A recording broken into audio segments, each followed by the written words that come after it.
Assalamualaikum warahmatullahi wabarakatuh. Waalaikumsalam warahmatullahi wabarakatuh.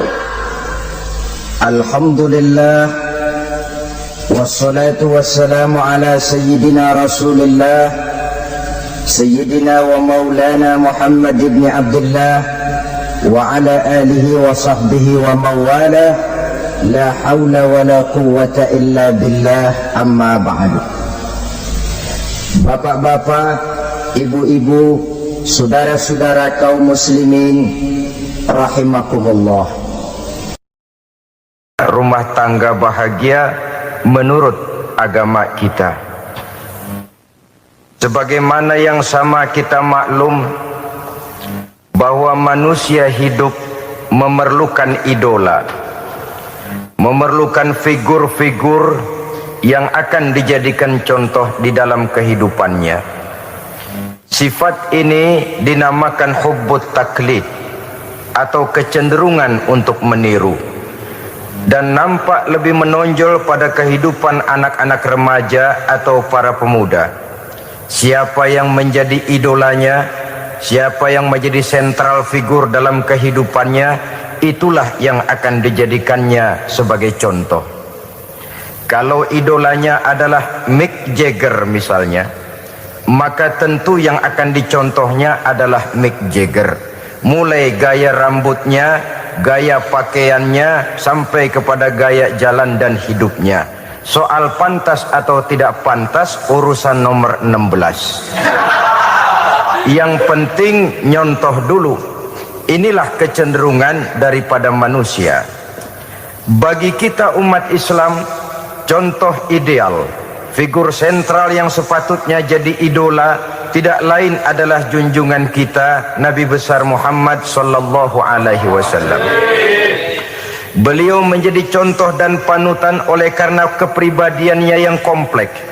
Sejak dari seorang pemimpin negara yang adil, sampai kepada seorang jenderal yang gagah berani di medan perang, sampai kepada seorang diplomat yang ulung, pedagang yang jujur, suami yang bertanggung jawab, ayah yang penuh kasih sayang dengan anak-anaknya, dan di dalam keseluruhannya beliau merupakan uswatun hasanah.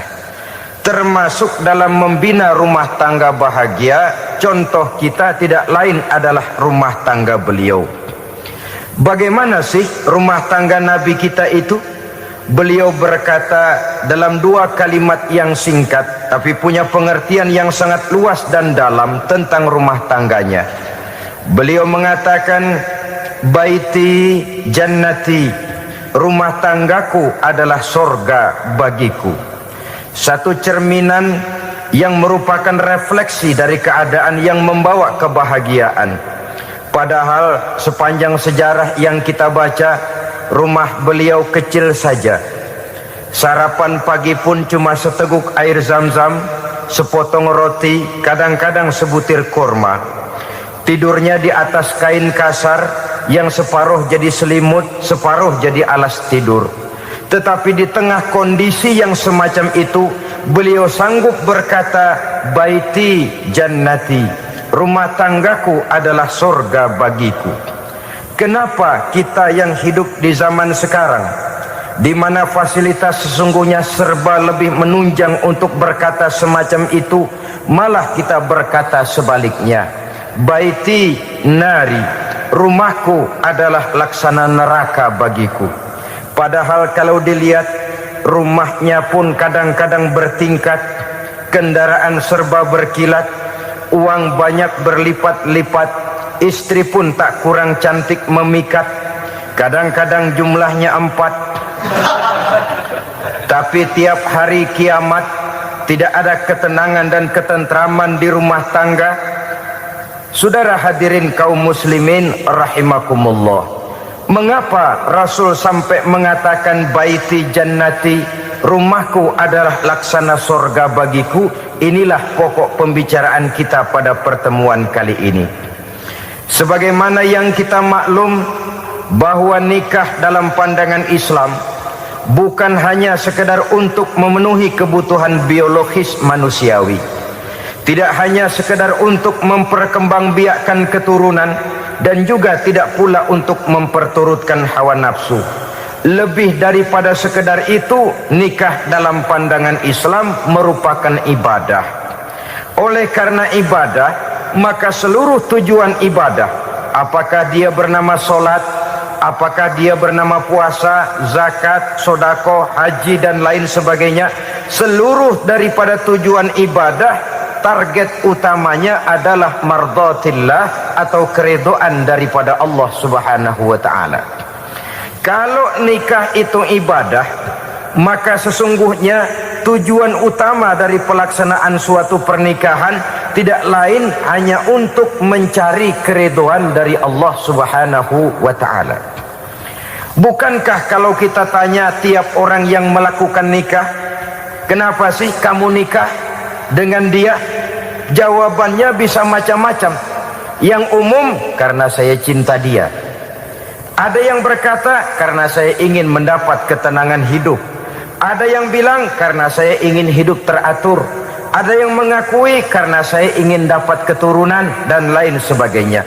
Tetapi sesungguhnya menurut ajaran agama, kalau nikah merupakan ibadah, jawaban intinya ialah saya melakukan nikah untuk mencari keridhaan dari Allah Subhanahu wa taala. Ini konsekuensinya kalau nikah merupakan bagian daripada ibadah. Rumah tangga yang didirikan atas dasar mencari keridhaan Allah, maka akan diwarnai oleh nilai-nilai luhur daripada ajaran agama. Tanpa harta orang memang sulit untuk bahagia, tapi harta bukan jaminan orang lalu akan bahagia. Harta pada suatu saat akan berakhir, kecantikan akan berkurang, pangkat dan jabatan akan sampai kepada batasnya. Tetapi agama, keyakinan, nilai-nilai iman, itulah pegangan kita yang kekal dan abadi. Sebab itu dalam surah Ar-Rum ayat ke-21 Allah Subhanahu wa taala menjelaskan, "Wa min ayatihi an khalaqalakum min anfusikum azwajan litaskunu ilaiha wa ja'ala bainakum mawaddatan wa rahmah." Dan di antara tanda-tanda kebesaran Allah, dijadikannya bagimu istri-istrimu dari diri kamu sendiri, litaskunu ilaiha, agar kamu bisa hidup tenang bersamanya, wa ja'ala bainakum mawaddata wa rahmah, dan dijadikannya di antara kamu rasa cinta dan kasih sayang. Umumnya pernikahan terjadi karena mawaddatan wa rahmah ini, cinta dan kasih sayang. Atas dua dasar itulah rumah tangga didirikan orang. Atas dasar itulah seorang laki-laki dan seorang perempuan memadu janji untuk membagi suka dan duka dalam hidup ini secara bersama-sama. Namun kalau kita renungi ayat ini, Allah tidak hanya menjadikan cinta, tapi Allah juga menjadikan kasih sayang. Apa bedanya cinta dan kasih sayang?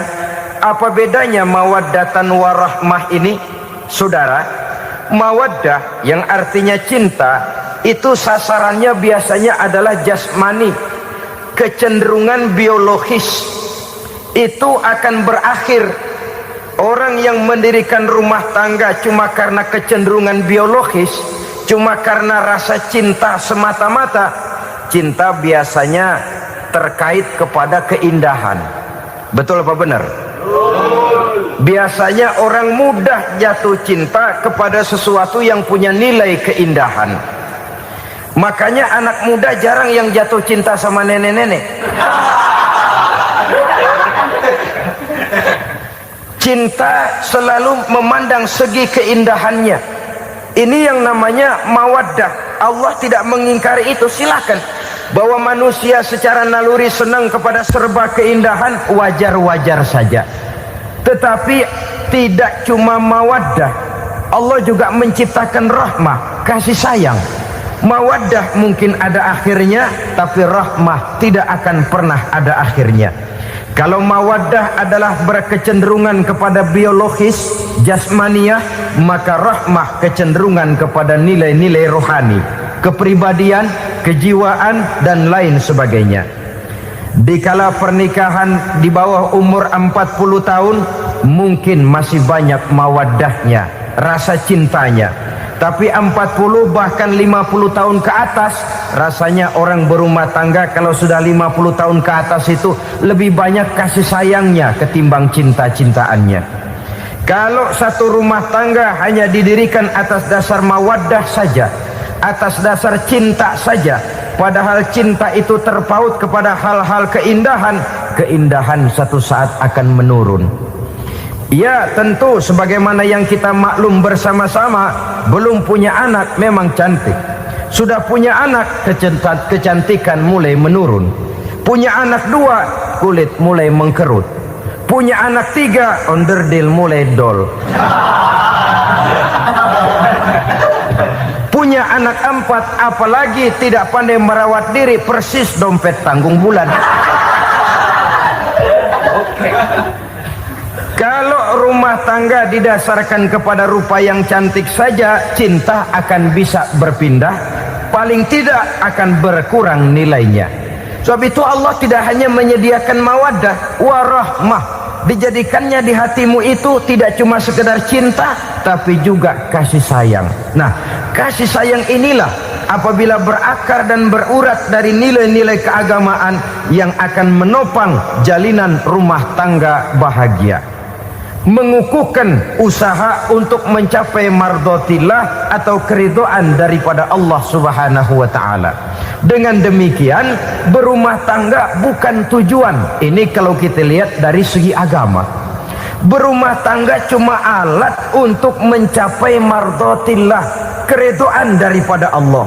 Seorang suami yang pergi pagi pulang sore peras keringat banting tulang mencari nafkah untuk menghidupi keluarganya, kalau niatnya untuk mardotillah maka pergi usahanya adalah ibadah. Sementara si suami pergi berusaha, istri di rumah mendoakan suaminya, itu juga merupakan bagian daripada ibadah. Marilah kita biasakan membina satu rumah tangga untuk mencapai keridhaan daripada Allah Subhanahu wa ta'ala. Ini motif dasarnya. Karena itu Rasul Anas bin Malik pernah bercerita, bertahun-tahun saya membantu di rumah tangga Rasul. Selama tahun-tahun yang panjang saya membantu di rumah tangga beliau itu, kata Anas bin Malik, belum pernah kok saya mendengar kata-kata kasar, keras, membentak-bentak. Belum pernah saya melihat ada piring terbang, sandal melayang, ada penggorengan nitir di atas. Belum pernah, padahal tahun-tahun yang panjang sudah saya lalui. Itu rumah tangga Rasul. Istrinya lebih dari 1, tapi tenang, ayem, adem. Walaupun gosip selalu ada. Ini loh ya, namanya hidup berumah tangga. Jangankan rumah tangga kita manusia biasa, rumah tangga Rasul pun tidak luput dari gosip yang kita kenal dengan hadisul ifki itu. Itu sampai tercatat dalam sejarah. Tetapi yang jelas dengan istri yang lebih dari 1, rumah tangganya tenang, tentram, adem. Kita di rumah tangga istri 1, seminggu 7 hari, berantemnya 6 hari. Cuma 1 hari gencatan senjata. Saudara hadirin yang saya muliakan, kalau tujuan rumah tangga adalah mardotillah, apa ciri dari suami istri yang menegakkan rumah tangga untuk mencapai ridho Allah itu? Pertama, sepasang suami istri yang membina rumah tangga semata-mata untuk mencapai keridhaan Allah, cirinya yang pertama, bersyukur apabila beroleh nikmat. Ini ciri yang pertama. Bersyukur kepada Allah, kepada sesama berterima kasih. Suami berterima kasih kepada istri, bertahun-tahun didampingi hidupnya, dicucinya pakaiannya, dimasaknya makanannya. Tidak istri mengeluh walau hidup lebih banyak kurangnya daripada cukupnya. Suami pandai berterima kasih kepada istrinya. Sementara istri pun bisa berterima kasih kepada suaminya. Bertahun-tahun suami peras keringat, banting tulang mencari nafkah. menjadi palang dada terdepan apabila ada masalah-masalah yang besar. Kedua-duanya lalu punya timbangan. Nah inilah ya, saya pesan kepada suami, kepada para suami, kepada para istri, supaya di rumah ada timbangan. Perlunya apa? Kalau pada satu saat istri kita salah, suami cepat-cepat ambil timbangan, lalu ditimbang mana yang lebih berat, salahnya atau dosanya, benarnya atau kesalahannya. Ini istri saya jasanya begini, lalu jasanya begini, salahnya ini, mana yang lebih besar, jasanya atau salahnya? Dengan adanya timbangan, maka keputusan akan objektif. Tapi kalau timbangannya emosi, salah sedikit saja sudah main bentak, main usir, akhirnya keputusan akan mendatangkan kerugian. Sebaliknya, kalau suami yang salah, istri ambil timbangan, ditimbang mana lebih besar, jasanya atau salahnya. Jangan sampai nanti terjadi pepatah, panas setahun habis dihapus oleh hujan satu hari. Jasa istri yang puluhan tahun hapus oleh kesalahannya yang sedikit, atau jasa suami yang bertahun-tahun hapus oleh kesalahannya yang sebenarnya tidak seberapa. Akibat apa itu terjadi? Karena tidak adanya timbangan. Dari rasa bersyukur dan dari rasa berterima kasih ini, saudara-saudara, akan timbullah sifat saling menghargai. Suami menghargai istri, istri pun menghargai suami. Istiqomah, dikasih uang 5.000 senyum, dikasih uang 500 senyum. Itu namanya istri yang pandai bersyukur. Kalau tidak, 5.000 nyengir, 500 manyun. Tahu manyun? Kayak bemok nyari setoran, monyong saja. Ada sikap istiqomah di dalam membina kehidupan berumah tangga ini. Lalu mengerti posisi suami, ini termasuk tanda berterima kasih. Suami saya itu kerjanya apa, golongannya apa, gajinya sebulan berapa. Atas dasar itu, lalu istri menjadi istri yang tahu diri. Walaupun suami harus menyenangkan istri, istri pun hendaknya nimbang, tahu batas kemampuan suami. Kemauan mungkin tidak terbatas, tapi kemampuan sangat terbatas. Kalau suami pegawai kecil, ya mintalah yang kecil-kecil. Kalau suami pegawai rendah, mintalah yang sesuai dengan kemampuannya. Jangan suami gajinya cuma 50.000 sebulan, istri menuntut minta dibeliin gelang yang kayak pelek becak. Tentu sudah overacting namanya. Saudara hadirin yang saya muliakan, kunci awalnya bersyukur kepada Allah. Kalau sudah bisa berterima kasih kepada manusia, hati ini akan mudah bersyukur kepada Allah. Rumah tangga yang pandai bersyukur, berapapun kecilnya nikmat, bukan kecilnya yang dia lihat, tapi karunia Allah yang dinilai. Sehingga dari rasa berterima kasih kepada manusia akan timbullah rasa syukur kehadirat Allah Subhanahu wa ta'ala. Itu yang sering diistilahkan orang, kalau dia punya mobil, dia berkata alhamdulillah kita punya mobil, tetangga kita cuman punya motor. Kalau dia punya motor, syukur kita punya motor, tetangga kita cuman punya sepeda, kemana-mana kekejek melulu. Kalau dia punya sepeda, alhamdulillah punya sepeda, tetangga kita sebelah nggak punya apa-apa, kemana jalan kaki saja. Kalau dia jalan kaki, alhamdulillah kita masih bisa jalan. Tetangga kita sebelah lumpuh bertahun-tahun nggak kemana-mana. Kalau dia lumpuh, alhamdulillah kita masih hidup. Tetangga kita kemarin mati nggak balik lagi.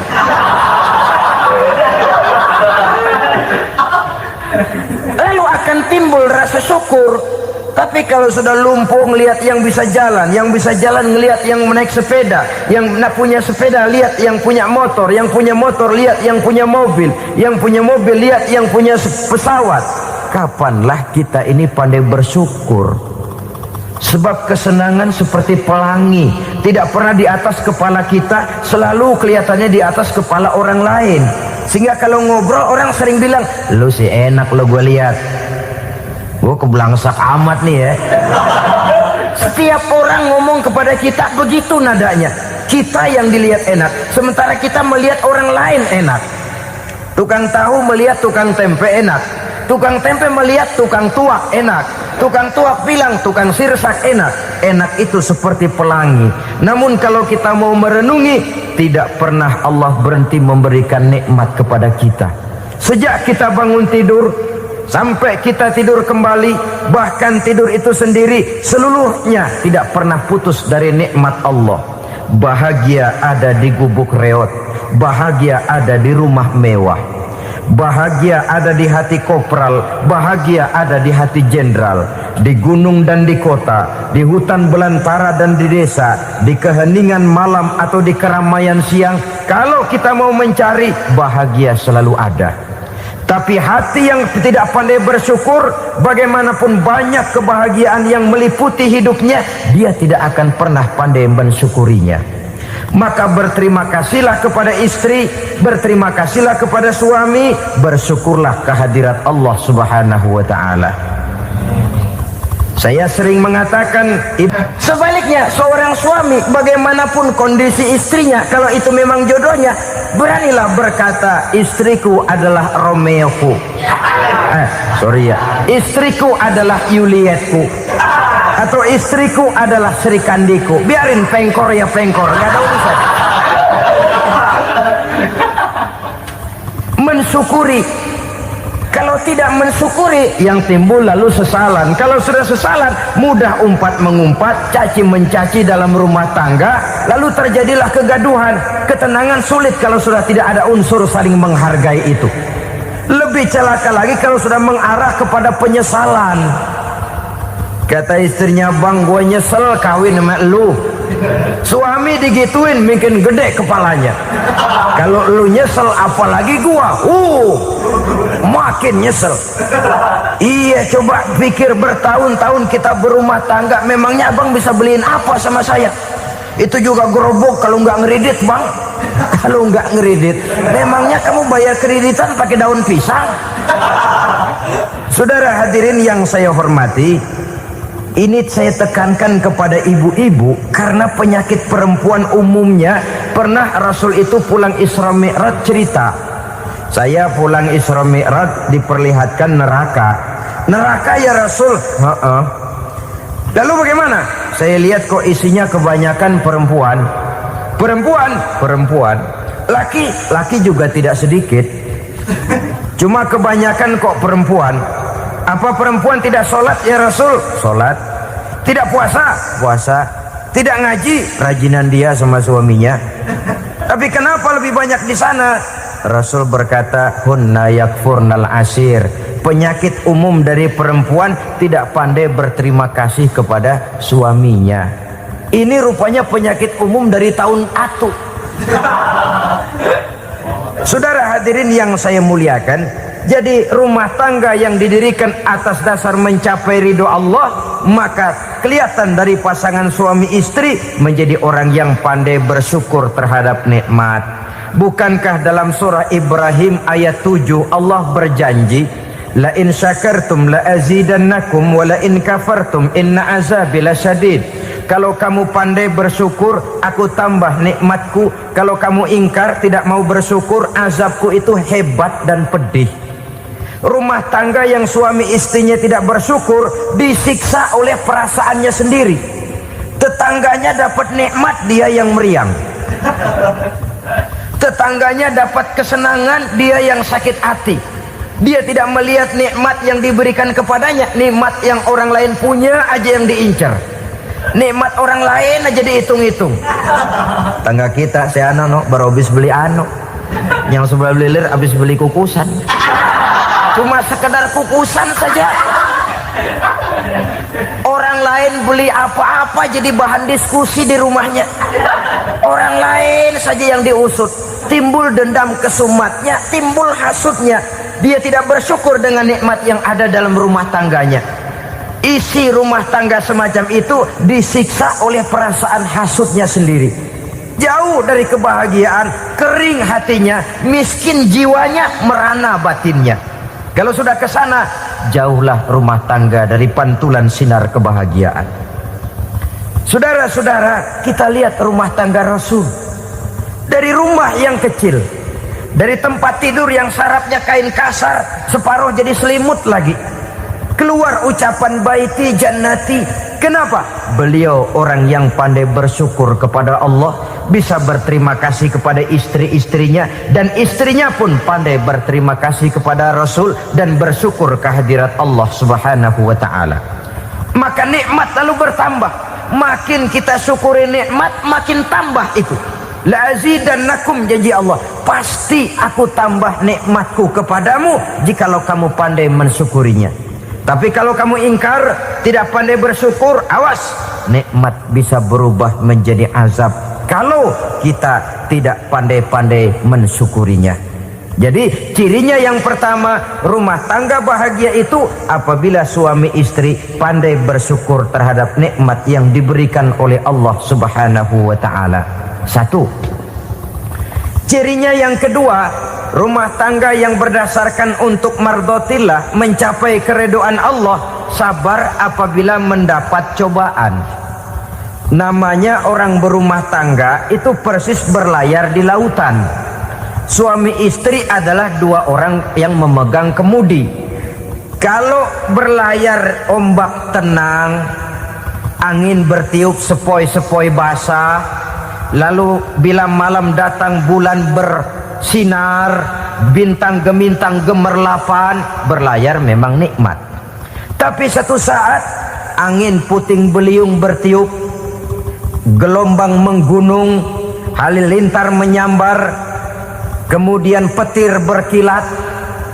Kalau pada saat itu suami mau ngalor, istri mau ngidul, alamat perahu patah di tengah jalan, kandas di lautan sebelum sampai ke pantai yang akan ditujunya. Oleh karenanya perlu kekompakan. Maka sejak awal seharusnya dalam akan membina rumah tangga yang bahagia itu lebih baik bicara yang pahit-pahit saja, supaya terjadi kesamaan langkah apabila menghadapi kesulitan dan cobaan. Sabar apabila mendapat cobaan. Rumah tangga seperti kapal di lautan tadi tidak akan sunyi dari hantaman gelombang, tidak akan sepi dari tiupan angin topan, dari kilatan petir, dari sambaran halilintar. Baik suami, baik istri harus sabar menghadapi kesulitan. Kadang kesulitan dari segi ekonomi, kadang kesulitan dari segi mengarahkan dan mendidik anak-anak, kadang kesulitan karena banyak orang yang hasut dengan kita, kadang kesulitan berbagai macam lah yang menyebabkan kesulitan. Rumah tangga yang bertujuan mencapai ridho Allah sabar menghadapi segala macam kesulitan. Saudara-saudara kaum muslimin rahimakumullah, kesulitan adalah bagian daripada perjalanan hidup. Siapa orangnya yang tidak pernah menemukan kesulitan dalam kehidupan? Rasanya hampir tidak ada. Dan memang kesulitan bukan untuk ditakuti. Kesulitan justru untuk diatasi, dicarikan jalan keluarnya. Begitulah suami istri yang bertujuan mencari ridho Allah. Manakala suami berada dalam kesulitan, istri mencarikan jalan keluar atau berusaha memberikan jalan keluar. Sebaliknya, manakala istri dalam kesulitan, suami bisa mencarikan jalan keluarnya. Sabar dalam menghadapi segala macam kesulitan. Dalam surah Luqman ayat 17, Allah Subhanahu wa taala berfirman, "Wasbir 'ala ma asabak, inna dzalika min azmil umur." Dan bersabarlah terhadap apapun yang menimpa kamu. Bersabarlah terhadap segala kesulitan yang kamu hadapi, karena sesungguhnya yang demikian itu merupakan sebagian dari perkara-perkara yang telah ditetapkan oleh Allah Subhanahu wa taala. Saudara-saudara kaum muslimin yang berbahagia, kunci sabar sesungguhnya terletak pada keyakinan bahwa segala sesuatu berasal dari Allah dan segalanya akan kembali kepada Allah Subhanahu wa taala. Rumah tangga yang sabar di dalam menghadapi kesulitan-kesulitan biasanya akan lebih mudah mencari jalan keluar. Tapi kalau sedikit kesulitan datang, kita tertimpa oleh kepanikan, oleh kegelisahan, dan oleh ketakutan yang tidak beralasan, maka kesulitan itu bukan saja tidak dapat diatasi, malah rasanya akan menjadi semakin besar di dalam kehidupan kita. Tidak ada rumah tangga yang tidak pernah berhadapan dengan kesulitan, bagaimanapun besarnya rumah tangga itu. Itulah sebabnya kita memerlukan orang lain. Hidup berumah tangga itu seperti orang punya mata. Kalau mata kita kelilipan, kalau mata orang lain kelilipan, gampang kita tiup. Tapi kalau mata kita sendiri yang kena kelilipan, tentu kita memerlukan orang lain untuk meniupnya. Oleh karenanya, suami istri harus saling mencarikan jalan keluarnya. Walaupun kerjanya berbeda, suaminya pergi mencari nafkah, istrinya berdoa di rumah. Kalau perlu melakukan sholat duha, mendoakan agar usaha suaminya dimudahkan, dan begitu selanjutnya. Sehingga dengan adanya kebersamaan, walaupun tidak selalu bersama-sama, maka masing-masing melaksanakan tugas dengan tenang dan merasa yang satu berbuat untuk kepentingan yang lain. Inilah cirinya yang kedua, sabar bila mendapat dan berhadapan dengan segala macam kesulitan. Kadang orang mendapat kesulitan itu berkeluh kesah. Bukan berkeluh kesah, tapi mencari jalan keluar dan mengambil hikmah yang ada di dalamnya apa. Karena bukan kemudahan, kesulitan yang membuat orang dewasa. Bukan kemudahan, tapi kesulitan yang membuat orang berpikir, dinamis, kreatif. Kalau seluruh jalan yang kita tempuh mudah saja, gampang saja, rasanya monoton kita ini. Kehilangan dinamika dalam perjuangan. Kesulitan yang membuat orang matang, kesulitan yang menempa kepribadian untuk lebih dewasa menghadapi bahtera kehidupan, membuat pandangan makin arif, wawasan makin luas, dan analisa semakin tajam. Sama saja dalam hidup. Sesungguhnya pujian sering menjadi racun, dan caci maki kalau kita tanggapi secara positif sering membuat kita makin dewasa. Jarang orang berpikir kalau dipuji, tapi baru dia merenung dan mencari diri setelah dicaci maki dan dikritik habis-habisan. Walaupun watak umum manusia senang dipuji, marah kalau dicaci maki. Biasanya kalau ketemu cewek cakep kita bilang, kamu cakep deh. Dia paling bilang, ah abang bisa aja. Walaupun dia bilang, ah abang bisa aja, hidungnya mah tetap mekar. Senang kalau dipuji, itu kecenderungan manusia. Marah kalau dicaci maki, marah kalau dikritik. Tapi sesungguhnya pujian sering jadi racun, caci maki sering jadi obat. Orang takut minum obat karena pahitnya, padahal efeknya itu akan lebih memberikan kesehatan kepadanya. Orang takut menghadapi kritik, orang takut dan tidak ingin dicaci maki, padahal itulah yang sesungguhnya menjadi cambuk kalau tidak dia salah tanggap, menjadi sugesti yang mendorong dia lebih maju lagi. Karena memang bukan pujian, tapi caci maki dan kritik yang membuat kita makin berpikir tajam. Jadi rumah tangga yang berhadapan dengan kesulitan demi kesulitan, biasanya kalau ditanggapi dengan sabar akan makin mengokohkan fondasi rumah tangga itu sendiri. Tapi kalau kesulitan dihadapi dengan tidak sabar, lalu mencari jalan pintas, kesulitan ekonomi, kebetulan istrinya cakep, istrinya disuruh ngojek. Dah lu ngojek aja deh, gue nungguin setoran dah. Suami tapak di rumah. Saudara hadirin yang saya muliakan, buat sepintas memang mendatangkan materi itu, mengatasi kesulitan ekonomi. Tapi apakah bahagia? Walaupun rumah bisa jadi besar, perabotan bisa serba lebih lengkap dan ada, tapi apakah semuanya mendatangkan bahagia? Sementara suami kehilangan rasa cemburunya, dan dalam agama itu disebut dayus. Dayus, suami yang tidak punya rasa cemburu kepada istrinya. Dan orang dayus kayak begitu, haram mendapat bau sorga. Bau sorga saja tidak dapat, apalagi masuk ke dalamnya. Ya tapi juga jangan lantas mentang-mentang harus cemburu sama istri, overacting. Suaminya nawar sayuran, laki pulang ngomel, lu pacaran ya sama tukang sayur. Itu juga over, saudara-saudara. Kesulitan ekonomi diatasi dengan sabar. Sabar dalam arti berusaha dengan tidak mengambil jalan pintas, berusaha tetap berada di jalan yang diridhoi oleh Allah.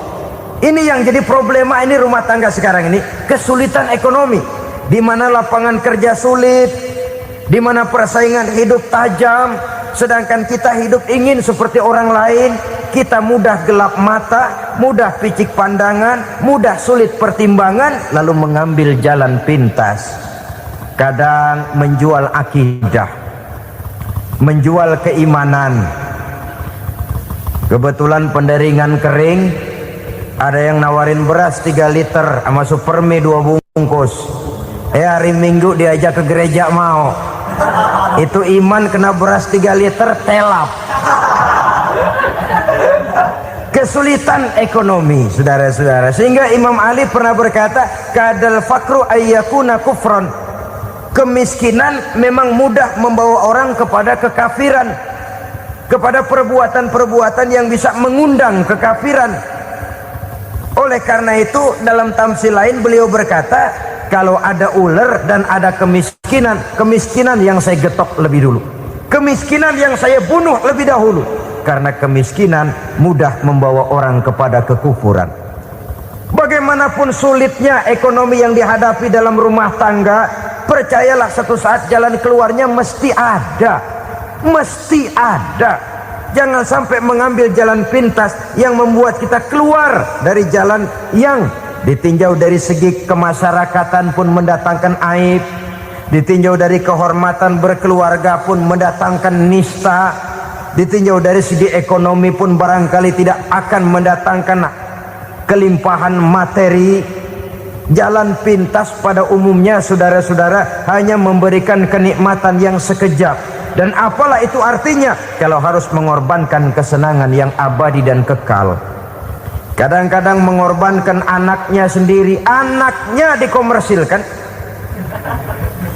Pokoknya siapa yang nyamper lu berangkat aja dah. Asal pulang nenteng pisang sama jeruk sebongsang, orang tua udah anteng aja udah. Saudara hadirin yang saya muliakan, setiap kita selalu berhadapan dengan kesulitan. Karena itu rumah tangga yang bertujuan mencapai mardhatillah, mereka sabar dalam menghadapi kesulitan. Tidak ada beras, puasa saja, puasa sunnah. Puasa sunnah, lapar tapi ada pahalanya, daripada tidak puasa lalu ngegerundel. Brengsek Tuhan, gue sembahyang melulu lapar juga. Sudah lapar tidak berpahala. Bukankah Rasulullah sendiri kalau pulang ke rumah Aisyah lalu berkata, ya Humairah, ada makanan hari ini? Ada makanan yang enggak ada bang. Alhamdulillah kalau begitu saya puasa. Pulang dari mana-mana perut lapar, mau makan tidak ada makanan, bukan marah, bukan ngamuk, puasa. Maka boleh puasa sunnah, niatnya udah siang, jam 10, jam 11, asal dari pagi belum makan apa-apa. Niatnya jam 10, sah, dengan catatan dari pagi belum makan apa-apa. Jangan sudah sepiring setengah baru niat, itu lain. Itu ngojek namanya itu. Pengertian dalam kesulitan. Satu malam beliau pulang dari masjid agak larut. Habis ngajar banyak yang bertanya, ketuk pintu, assalamualaikum. Assalamualaikum. 3 kali beliau memberi salam, tidak ada jawaban, tidak dibukakan pintu. Rupanya istri beliau lelah bekerja di waktu siang, tidurnya pules benar. Marahkah Rasul? Tidak. Beliau gelar sorban, tidur di depan pintu. Asraful anbiya wal mursalin ini, Rasul termulia ini, karena menghargai istrinya, tidur di depan pintu. Sampai Aisyah bangun sepertiga malam, terkejut buka pintu, suaminya ada di depan pintu. Beliau bangunkan. Ketika dibangunkan, Rasul lebih dulu berkata, maaf sayang, saya pulang terlambat. Sudah nggak dibukain pintu, tidur di depan, dibangunin, beliau duluan yang minta maaf. Pengertian. Kalau emosi, memang nggak dibukain pintu, tidur di depan. Begitu dibukain, yang enak kita tunjuk jidatnya.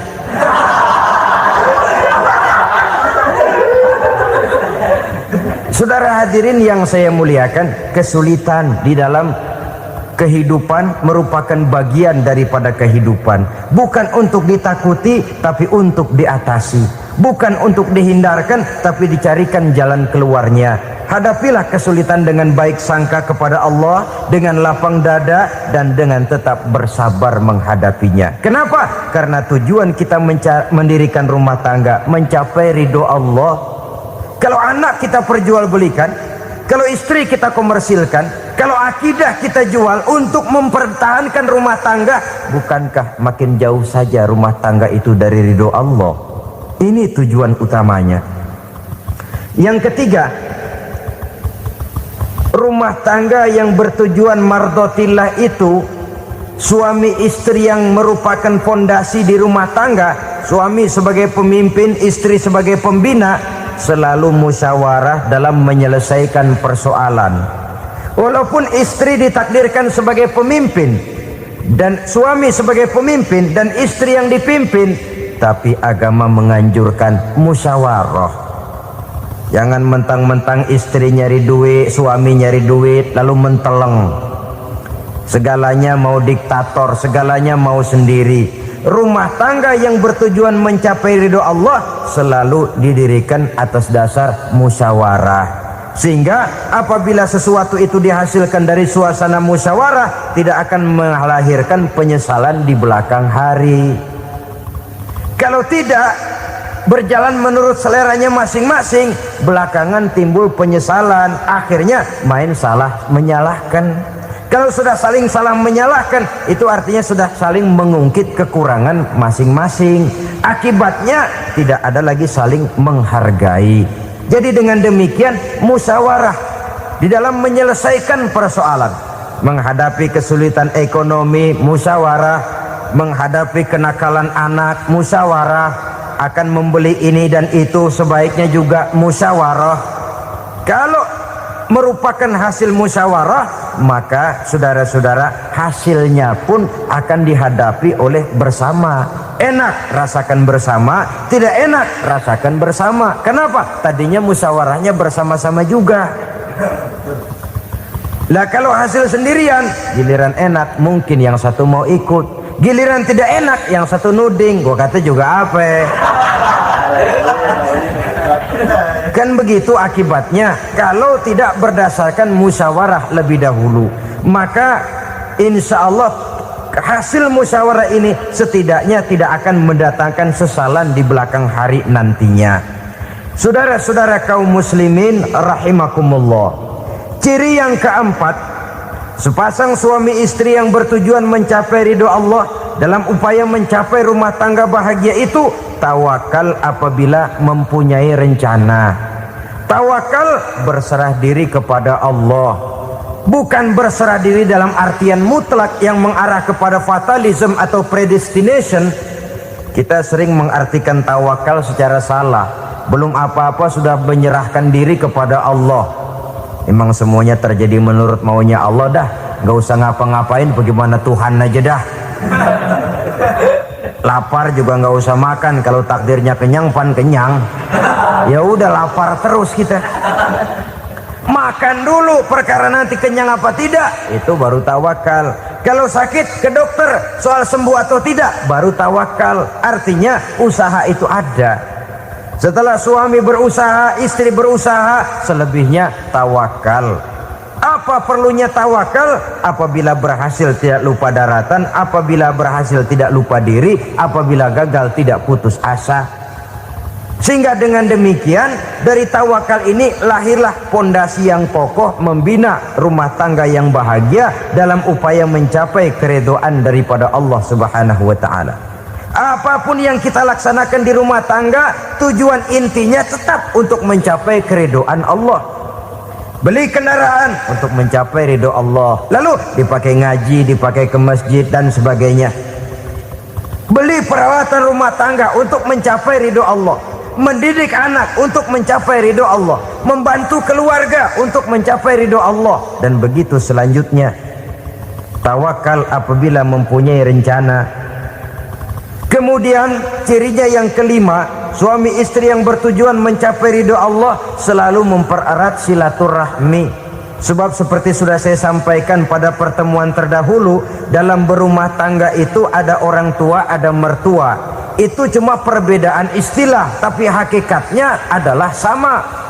Jangan karena perbedaan istilah lalu menyebabkan kita berbeda sikap. Kalau sudah berbeda sikap, tentu akan melahirkan perasaan yang tidak simpatik. Sebaiknya suami istri kalau sudah berumah tangga, jadikanlah orang tua tempat cerita yang enak saja. Yang tidak enak telan berdua, yang pahit rasakan berdua, kesusahan dan kesulitan atasi berdua. Giliran enak ngomong sama orang tua, giliran senang cerita sama mertua. Sekarang kan kita balik, kalau lagi senang duitnya banyak, anteng di rumah, kalem aja. Tapi lalu waktu susah, waktu susah, cerita kepada orang tuanya, cerita kepada mertuanya. Lalu kapan kita mau menyenangkan orang tua? Sudahlah mereka susah mendidik kita di waktu kecil, membesarkan kita, melakukan segala macam pengorbanan. Demi setelah kita berumah tangga, kesulitan rumah tangga kita tumpahkan juga kepada mereka. Pererat silaturahmi dan usahakan agar seluruh keluarga hanya menjadi tempat kita cerita yang enak-enak saja. Istilah sehari-harinya, kalau di rumah kita makan sama sayur bayam, keluar rumah diem, malah seluitan. Tetangga tanya, lu makan kayaknya enak banget apa sih? Daging ayam.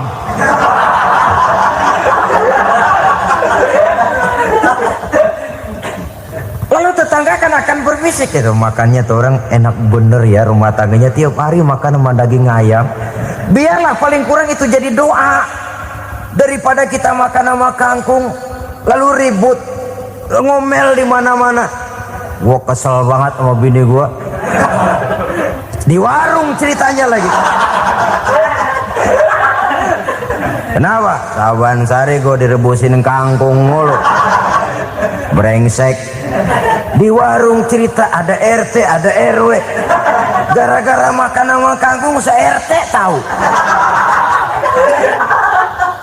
Akhirnya mungkin kalau kita berangkat orang hitung dari jauhan. Lihat, kangkung liwat.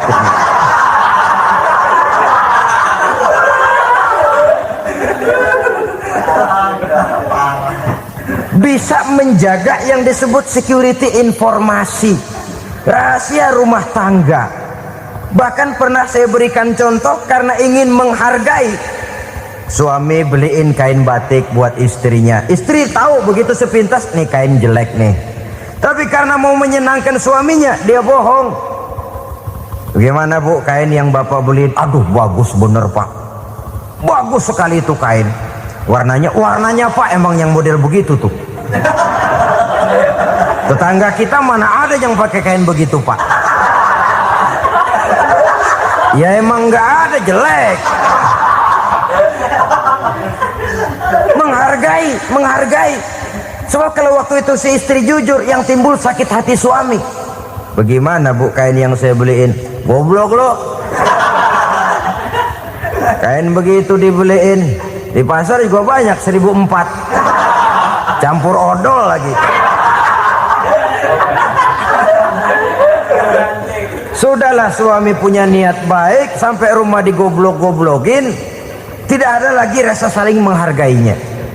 Begitu pentingnya mempererat silaturahmi ini, sampai Nabi berpesan, isnani la yanzurullahu ilaihima yaumal qiyamah, qati'ur rahim wa jarus su'. Ada dua golongan manusia yang di akhirat nanti tidak akan dilihat oleh Allah, tidak akan diopeni oleh Allah, didiemin aja. Siapa mereka? Pertama, orang yang suka memutuskan silaturahmi. Yang kedua, tetangga yang jahat dengan tetangganya. Dua golongan manusia ini, pemutus silaturahmi, kemudian juga tetangga yang jahat dengan tetangganya, ini tidak akan dipandang oleh Allah di hari akhirat nanti. Jadi pererat silaturahmi, sebab kita ini zon politikan, makhluk yang bermasyarakat, yang tidak bisa hidup sendirian. Setiap kita memerlukan orang lain. Kita disebut kaya karena ada yang miskin, kita disebut alim karena ada yang awam, kita disebut berkuasa karena ada rakyat jelata. Tanpa rakyat tidak ada penguasa, tanpa yang miskin tidak ada orang kaya. Kalau tidak ada yang jelek, siapa yang bilang cakep? Karena ngimbangi. Saudara hadirin, atas dasar ini mestinya kita selalu bersyukur dalam segala posisi, tidak lalu salah terima kepada karunia yang diberikan Allah kepada kita. Saudara hadirin yang saya hormati, pererat silaturahmi, jadikan orang-orang tua kita tempat kita cerita yang enak-enak saja. Yang tidak enak, telan sendiri, usahakan sendiri, carikan jalan keluarnya sendiri. Setidaknya ya diam sajalah. Kalau belum bisa membalas budi baik orang tua, setidaknya jangan menyakiti hati orang tua kita. Sudah lelah dan payah dia mengasuh kita, membesarkan kita, merawat kita, demi setelah kita berumah tangga, seluruh kesulitan kita bawa lagi kepadanya. Karena itu buat para istri juga ini perhatian. Kalau dimarahi suami, jangan cepat-cepat pulang ke rumah orang tuanya. Nggak boleh diomelin dikit, main buntal aja. Gua pulang dah. Pulang. Sampai sana cerita habis-habisan, dikucek kejelekan suaminya. Nanti 2-3 hari balik aja lagi. Kan nggak lucu jadinya. Saudara hadirin, begitu juga suami. Mencaci maki habis istrinya, 2-3 hari bayar aja lagi. Konyol, istrinya sudah dicaci maki habis-habisan, dijeleki leluhur-leluhurnya, 2-3 hari baik lagi, mesraan lagi. Kata bininya dalam hati, gua lu jelekin juga, lu pakai juga, payah.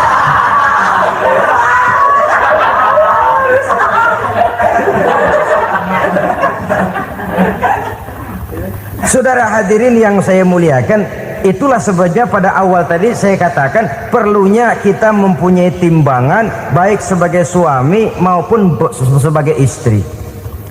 Nah, dari mempererat silaturahmi ini akan terjalin rasa kekeluargaan. Maka tradisi arisan keluarga itu bagus sesungguhnya untuk mempererat silaturahmi. Cuma celakanya bukan silaturahmi yang jadi tujuan, arisannya itu yang jadi tujuan. Akibatnya apa? Kalau belum narik mah semangat banget datang dah. Begitu udah narik aja udahan. Itu celakanya. Akhirnya silaturahminya jadi nomor 2, arisan semata-mata yang menjadi tujuan. Sesungguhnya itu bagus untuk mempererat silaturahmi. Karena kalau kita dengan kita sesama saudara sudah tidak saling mau mengenal, bagaimana dengan anak-anak kita? Bagaimana dengan cucu-cucu kita? 2-3 generasi yang akan datang tentu akan lebih saling tidak mengenal lagi. Baiklah ya, yang keenam, suami istri yang bertujuan untuk mencapai keridhaan Allah itu selalu berusaha tolong menolong di dalam kebajikan. Sebab Allah pesankan itu di dalam Al-Maidah ayat 6, wa ta'awanu 'alal birri wat taqwa wa la ta'awanu 'alal itsmi wal 'udwan. Bertolong-tolonganlah kamu di dalam kebaikan, di dalam bertakwa kepada Allah.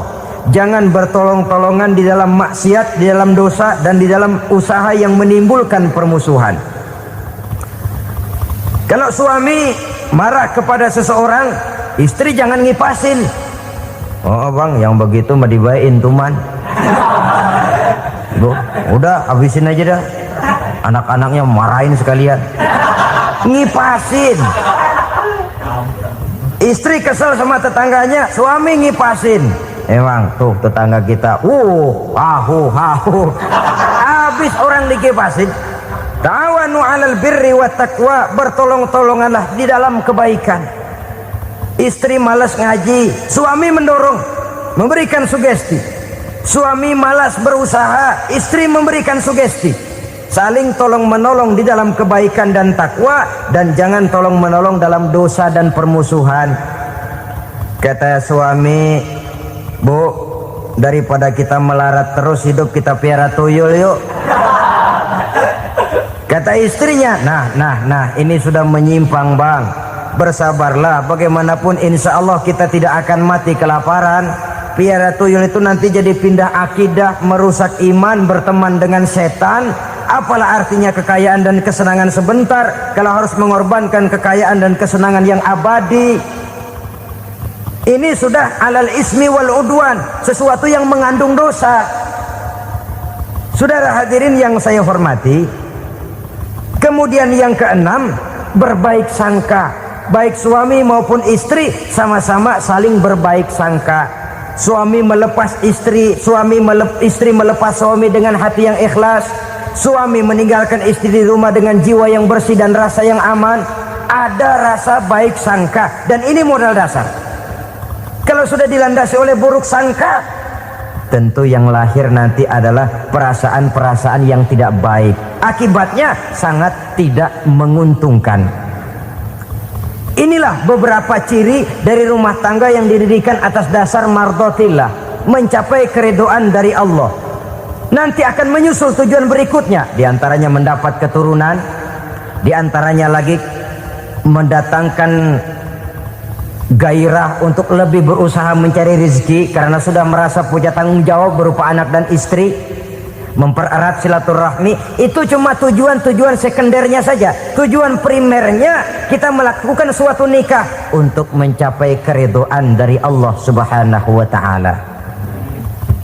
Silakan punya istri cantik, kaya, tapi tujuan utamanya kita membina rumah tangga untuk mencapai ridho dari Allah. Karena itu dasarnya mawaddatan warahmah. Jangan cuma cinta, tapi juga kasih sayang. Cinta, kecenderungan kepada jasmani akan berakhir, tapi kasih sayang, kecenderungan kepada rohani, makin tua malah makin erat, makin tua malah makin mesra. Sehingga kadang kita menampak kakek-kakek dan nenek-nenek lagunya kayak pengantin baru. Apa cinta-cintaan? Tidak.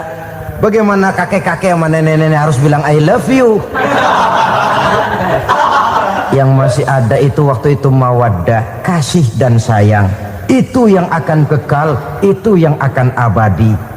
Tanpa materi orang sulit untuk bahagia, tapi materi semata bukan jaminan orang untuk bahagia. Nah, ciri yang terakhir dari rumah tangga yang bertujuan mencapai ridho Allah, sinar agama kelihatan di dalamnya. Baik suami maupun istri sama-sama orang yang taat melaksanakan ajaran agama. Saudara, mudah-mudahan walaupun singkat dapat menjadi sumbangan moral dalam kita mewujudkan rumah tangga yang bahagia menurut contoh yang diberikan oleh Rasulullah Sallallahu Alaihi Wasallam. Terima kasih atas perhatian saudara. Mohon maaf atas segala kekurangan. Usikum wa nafsi bitaqwallah. Wassalamualaikum warahmatullahi wabarakatuh.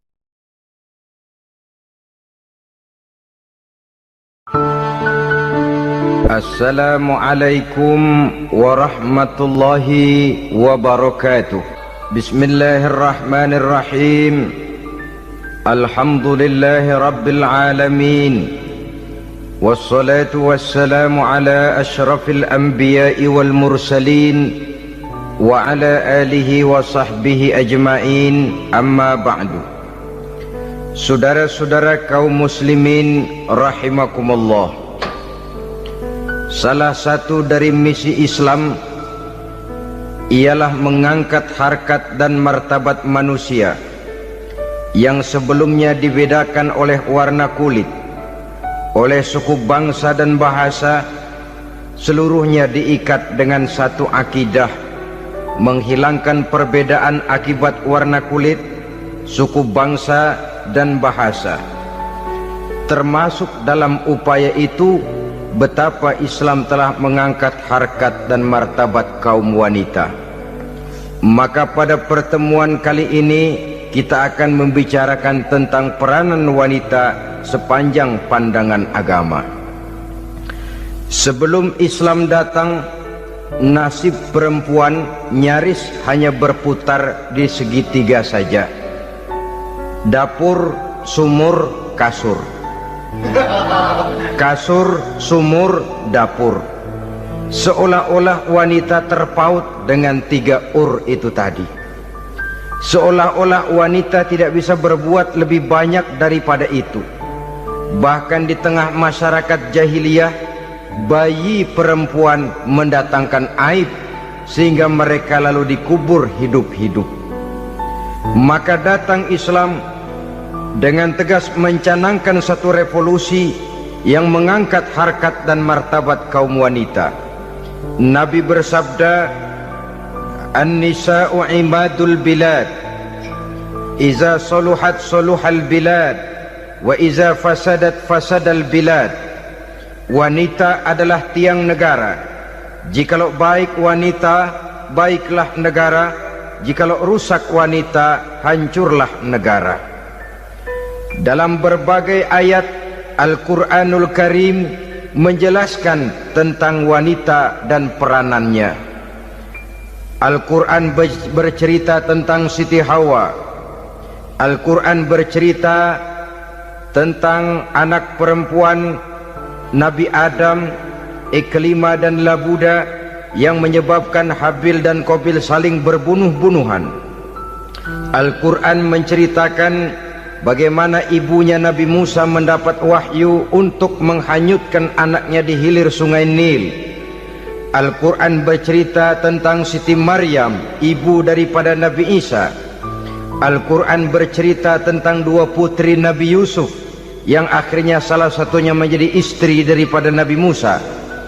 Pun Al-Quran bercerita tentang Ratu Balkis, seorang wanita yang menjadi penguasa di negeri Sabah, yang demikian besar pengaruhnya dan wawasannya. Dan banyak lagi Al-Quran menceritakan keadaan kaum wanita, sampai-sampai dalam Al-Quran ada satu surah yang dinamakan surah An-Nisa. Ini seluruhnya berarti bahwa Al-Quran telah menempatkan kaum wanita dalam satu posisi yang mulia dan terpuji. Al-Quran memberikan emansipasi, bahwa wanita berhak mengejar kemajuan sebagaimana halnya kaum laki-laki. Tetapi sungguh pun demikian, Al-Quran tetap memberikan batasan-batasan sepanjang emansipasi itu tidak bertentangan dengan kodrat kewanitaan itu sendiri. Kalau persamaan dan kemajuan, kalau emansipasi dan hak asasi sudah tidak sesuai lagi dengan kodrat kewanitaan, pada akhirnya bukan mengangkat harkat dan martabat kaum wanita, justru malah merendahkan derajat dan martabat kaum wanita itu sendiri. Seperti sebagian besar wanita ini, mereka berteriak menuntut tentang persamaan hak, tapi mereka melupa apa batasan daripada persamaan hak itu sendiri. Sesungguhnya Islam dengan segala konsepsinya yang mengangkat martabat kaum wanita itu, memberikan keleluasaan kepada kaum wanita untuk maju bersama laki-laki sepanjang tidak menginjak-injak kodrat kewanitaan itu sendiri. Kalau sudah sampai kepada menginjak kodrat kewanitaan, maka akan merendahkan martabat kaum wanita. Sebab apa? Secara fisik dan psikis, agaknya memang laki-laki sudah ditakdirkan oleh Allah untuk menjadi pembimbing bagi kaum wanita. Walaupun tidak tertutup kemungkinan wanita tampil sebagai pemimpin, tetapi dari segi fisik biologis misalnya, laki-laki itu diciptakan kekar, kuat untuk memikul dan melaksanakan tugas-tugas yang berat. Sedangkan perempuan pada umumnya adalah lembut, ayu, lemot, denok, geboy dan lain sebagainya. Maka kalau kita baca sejarah, Allah itu belum pernah mengutus rasul perempuan, semua rasul laki-laki. Sebab apa? Secara fisik biologis tugas kerasulan lebih dimungkinkan oleh seorang laki-laki. Tugas rasul itu berat, kadang-kadang perang, dicaci maki, berhadapan dengan ujung tombak, ujung pedang dan lain sebagainya. Makanya seluruh rasul laki-laki, dan Allah belum pernah mengutus rasul perempuan. Dari segi lain, perempuan itu banyak terhalang untuk melaksanakan ajaran agama. Misalnya 1 minggu dalam sebulan perempuan itu terkena cuti khusus, mengalami masa menstruasi, tidak sholat, tidak puasa, tidak melaksanakan ajaran agama yang tidak dibolehkan pada saat menstruasi itu. Kalau ada rasul perempuan, lalu saat malaikat akan menyampaikan wahyu, kebetulan rasulnya sedang wah, itu bisa balik lagi malaikat Jibril ke langit itu. Mau turun nyampein wahyu, balik lagi ke atas, ditegur, kenapa balik lagi Jibril? Rasulnya lagi head.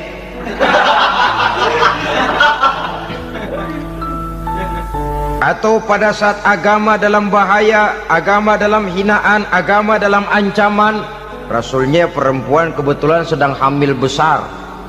Apa lalu perang ditunda? Pengumuman perang ditunda saja sampai rasul melahirkan. Tentu lebih tidak mungkin lagi. Secara fisik biologis laki-laki lebih memungkinkan untuk melaksanakan tugas kerasulan ini. Maka seluruh rasul yang diutus Allah adalah laki-laki. Saudara hadirin yang saya muliakan, sungguh pun demikian, Islam itu mengangkat martabat wanita sedemikian tinggi sebagai tiang negara yang menentukan jatuh dan bangunnya negara, yang ikut mewarnai bahkan menjadi warnanya suatu negara. Walaupun peranannya memang tidak begitu kelihatan, tapi sesungguhnya amat sangat menentukan. Oleh karenanya, secara umum emansipasi yang digariskan oleh Islam, emansipasi yang tidak bertentangan dengan kodrat kewanitaan di berbagai aspek kehidupan. Kalau sekarang emansipasi ini kelihatannya sudah salah pasang, salah kaprah. Bahkan belum lama kita menyaksikan bagaimana ada binaragawati. Di zaman sekarang perempuan sudah mulai angkat besi. Saya mulai mikir, kalau perempuan sudah pada angkat besi, ini sudah tanda suaminya udah dekat dibanting-bantingin ini. Tahun-tahun mendatang mungkin akan menyusul perempuan mulai narik becak.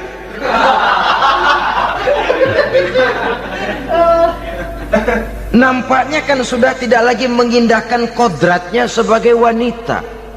Ada olahraga yang hanya pantas dikerjakan oleh laki-laki. Oleh karena itu pada kesempatan ini kita akan mencoba melihat peranan wanita dari berbagai dimensinya. Yang pertama, peranan wanita sebagai istri. Adalah Rasul memilih istri pertamanya Sayyidatuna Khadijah radhiyallahu anha. Kalau pilihan utama beliau pertama kali nikah dengan Siti Khadijah, jelas itu pilihannya bukan karena kecantikan. Kenapa? Beliau nikahi Siti Khadijah dalam usia 40 tahun Khadijah dan 25 tahun Rasul. Statusnya janda pula. Kalau beliau seorang pemburu kembang, pemburu bunga, kenapa mesti nikah dengan janda berumur 40 tahun? Sedangkan beliau waktu itu masih berumur 25 tahun. Apa sasaran utamanya? Bisa kita lihat nanti. Setelah beliau diangkat menjadi Rasul, ternyata Khadijah lebih daripada seorang istri, beliau masuk ke dalam staf Nabi.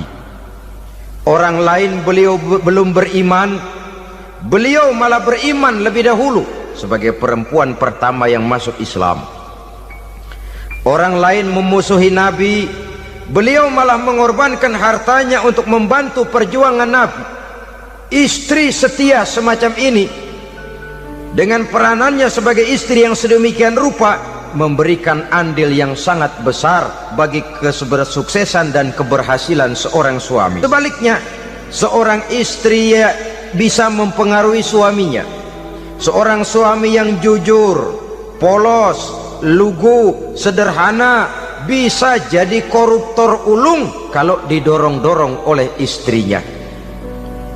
Seorang istri Pak Lurah memang tidak ikut mengatur kelurahan, tapi dia bisa mewarnai suaminya.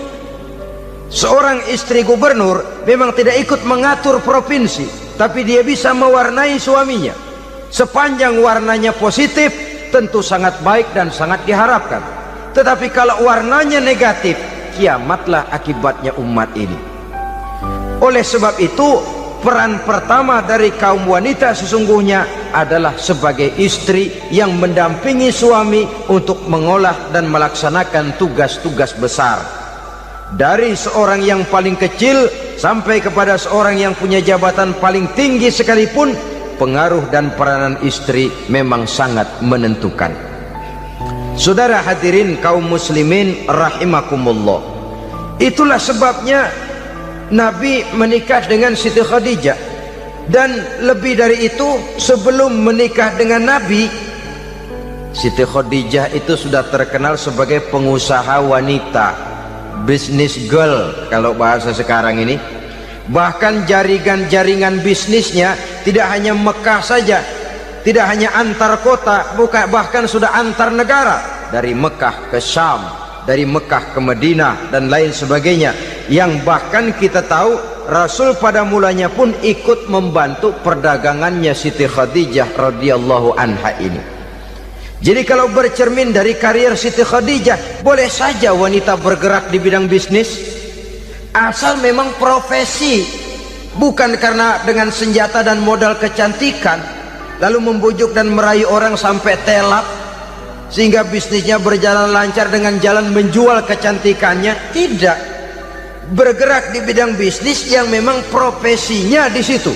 Tidak ada salahnya. Bisa saja perempuan menjadi business girl seperti yang dicontohkan oleh Siti Khadijah radhiyallahu anha ini.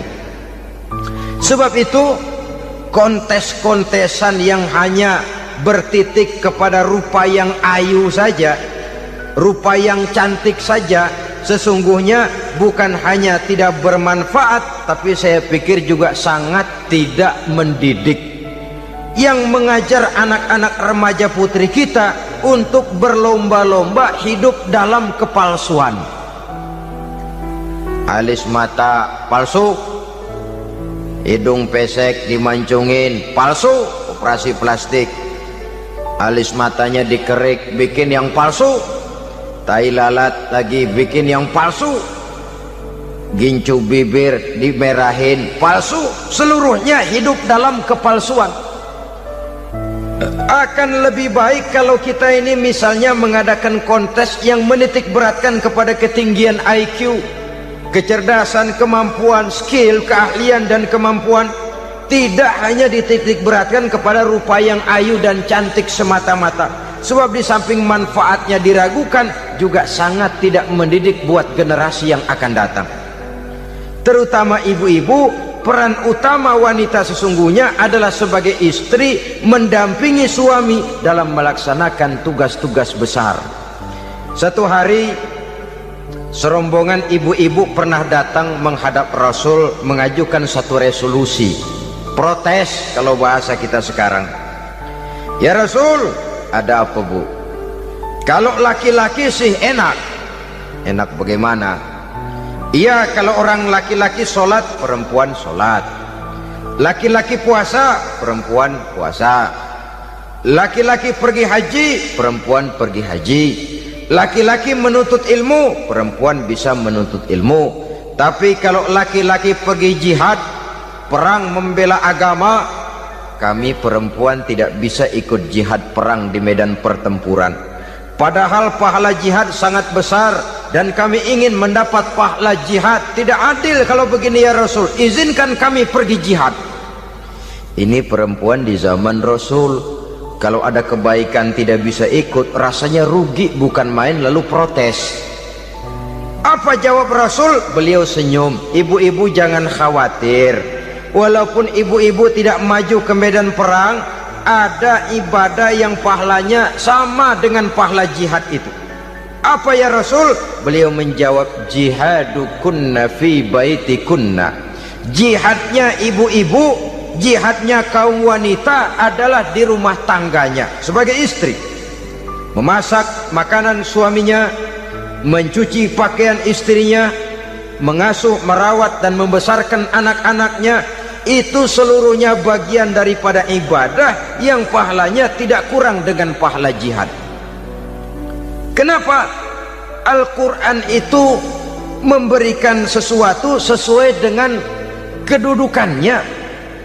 Kalau perempuan pergi perang jihad membela agama, musuhnya laki semua, kayak apa perangnya?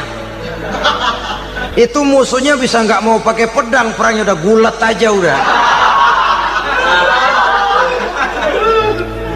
Sehingga Rasul lalu memberikan satu jalan keluar yang membuat wanita-wanita itu lega. Jihadukunna fi baitikunna. Ibu-ibu sih tidak usah khawatir, jihad ibu adalah di rumah tangga ibu-ibu semua. Sejak bangun tidur sampai tidur kembali, nyaris kaum ibu itu 24 jam pekerjaannya. Sebagai istri, dia melaksanakan jihad di rumah tangganya. Peranan wanita yang pertama adalah sebagai istri, yang walaupun tidak kelihatan dan menonjol seperti halnya laki-laki, tapi sangat mewarnai, bahkan menjadi warna dari tugas apapun yang dihadapi oleh suaminya. Dulu ada seorang orator, kalau pidato hebat bukan main. Kalau dia bernada gembira, semua orang senyum. Kalau dia bercerita tentang sesuatu yang sedih, satu masjid orang nangis.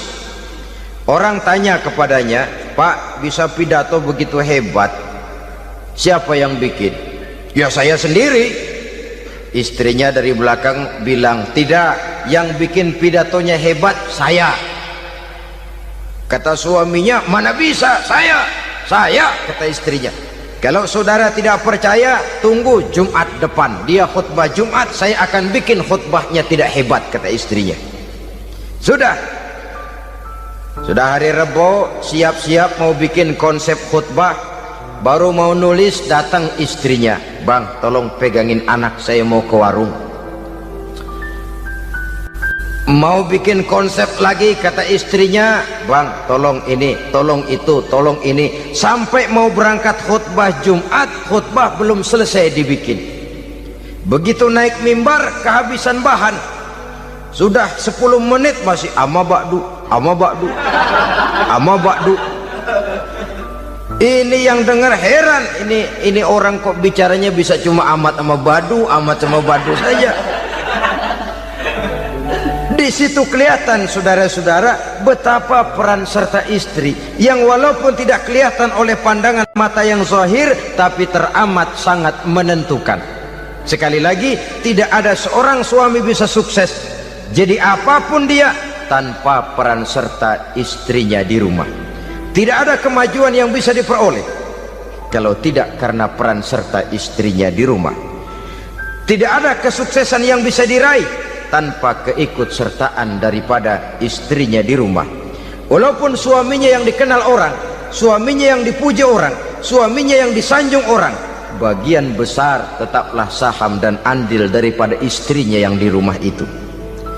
Ini makna an-nisa imadul bilad. Wanita adalah tiang negara. Jikalau baik wanita, baik negara. Jikalau rusak wanita, hancur negara.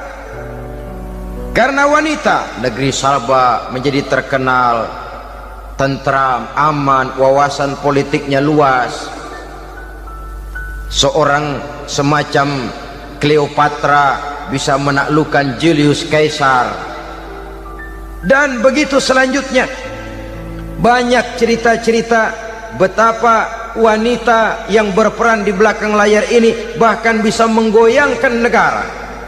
Bahkan yang paling dekat saja contoh dengan kita, Senator Gary Hart.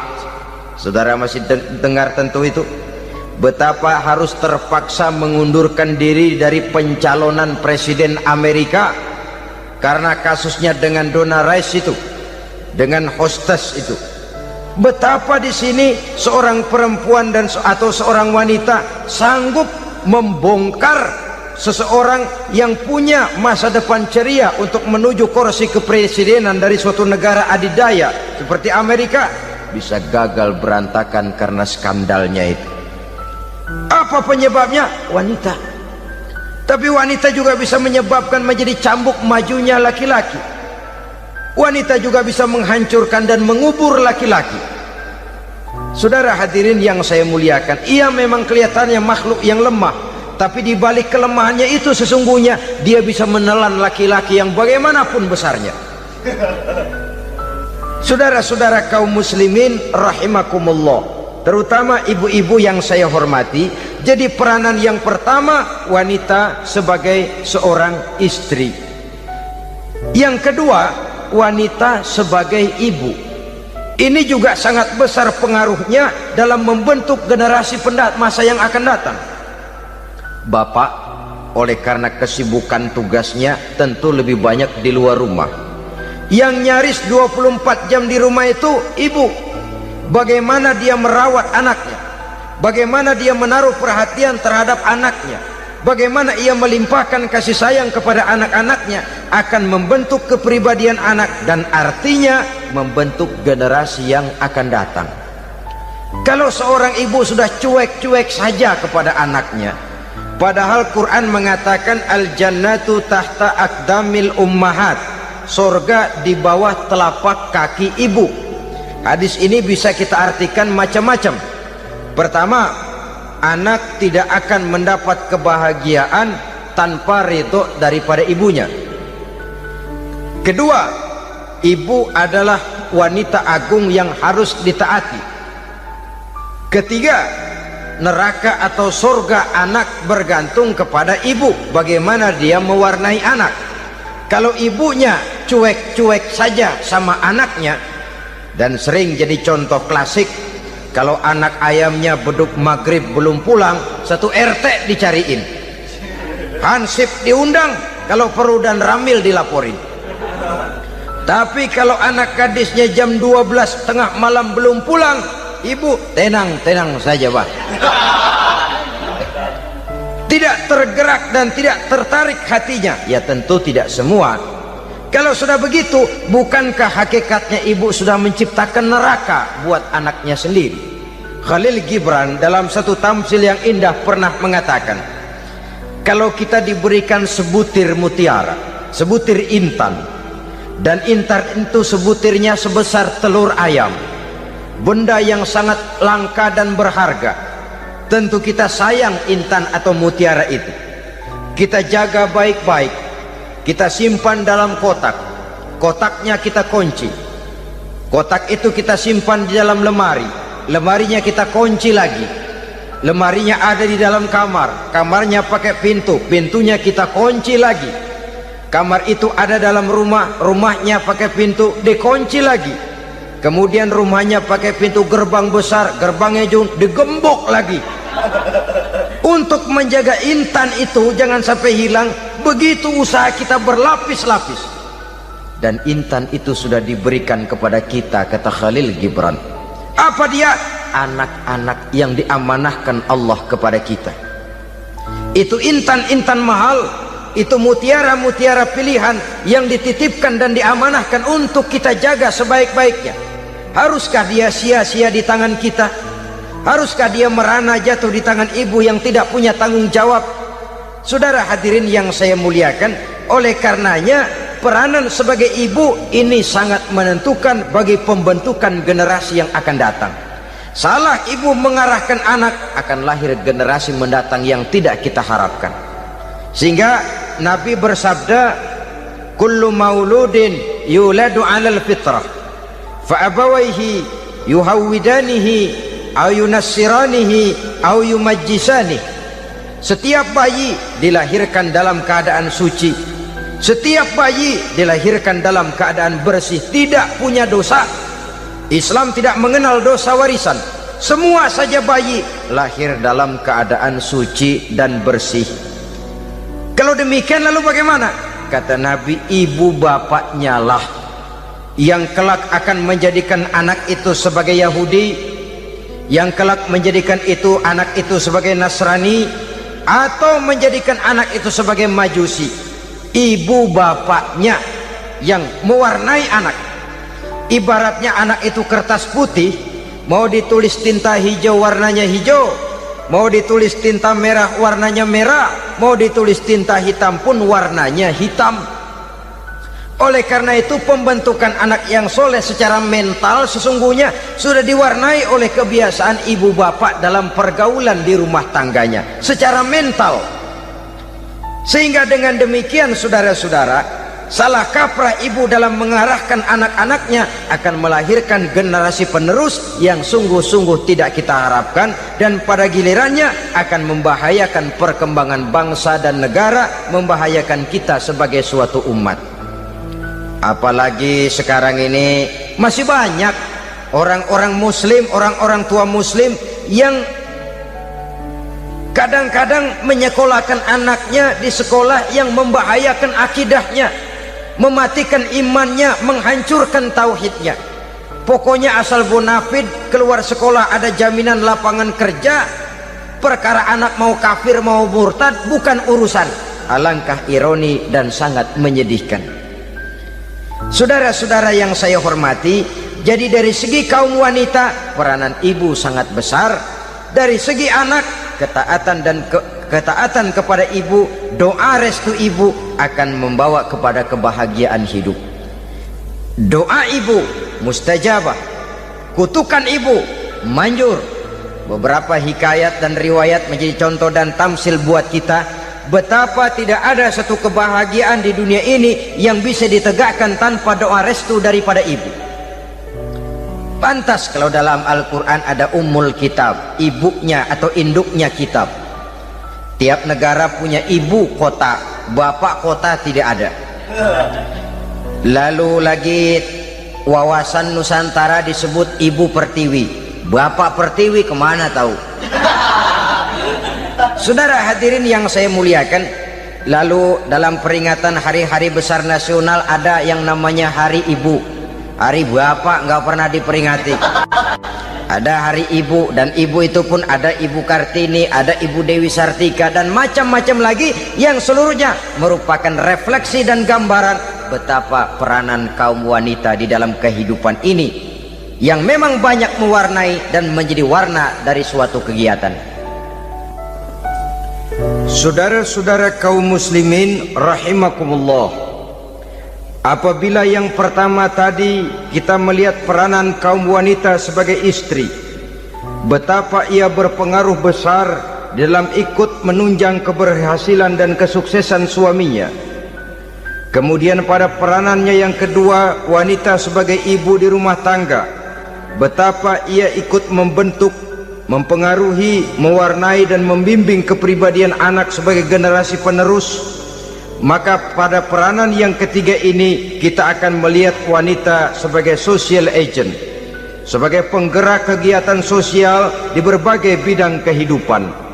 Apakah itu bernama majelis taklim, apakah itu bernama perkumpulan dan yayasan-yayasan kemanusiaan, organisasi-organisasi yang bergerak di bidang pendidikan.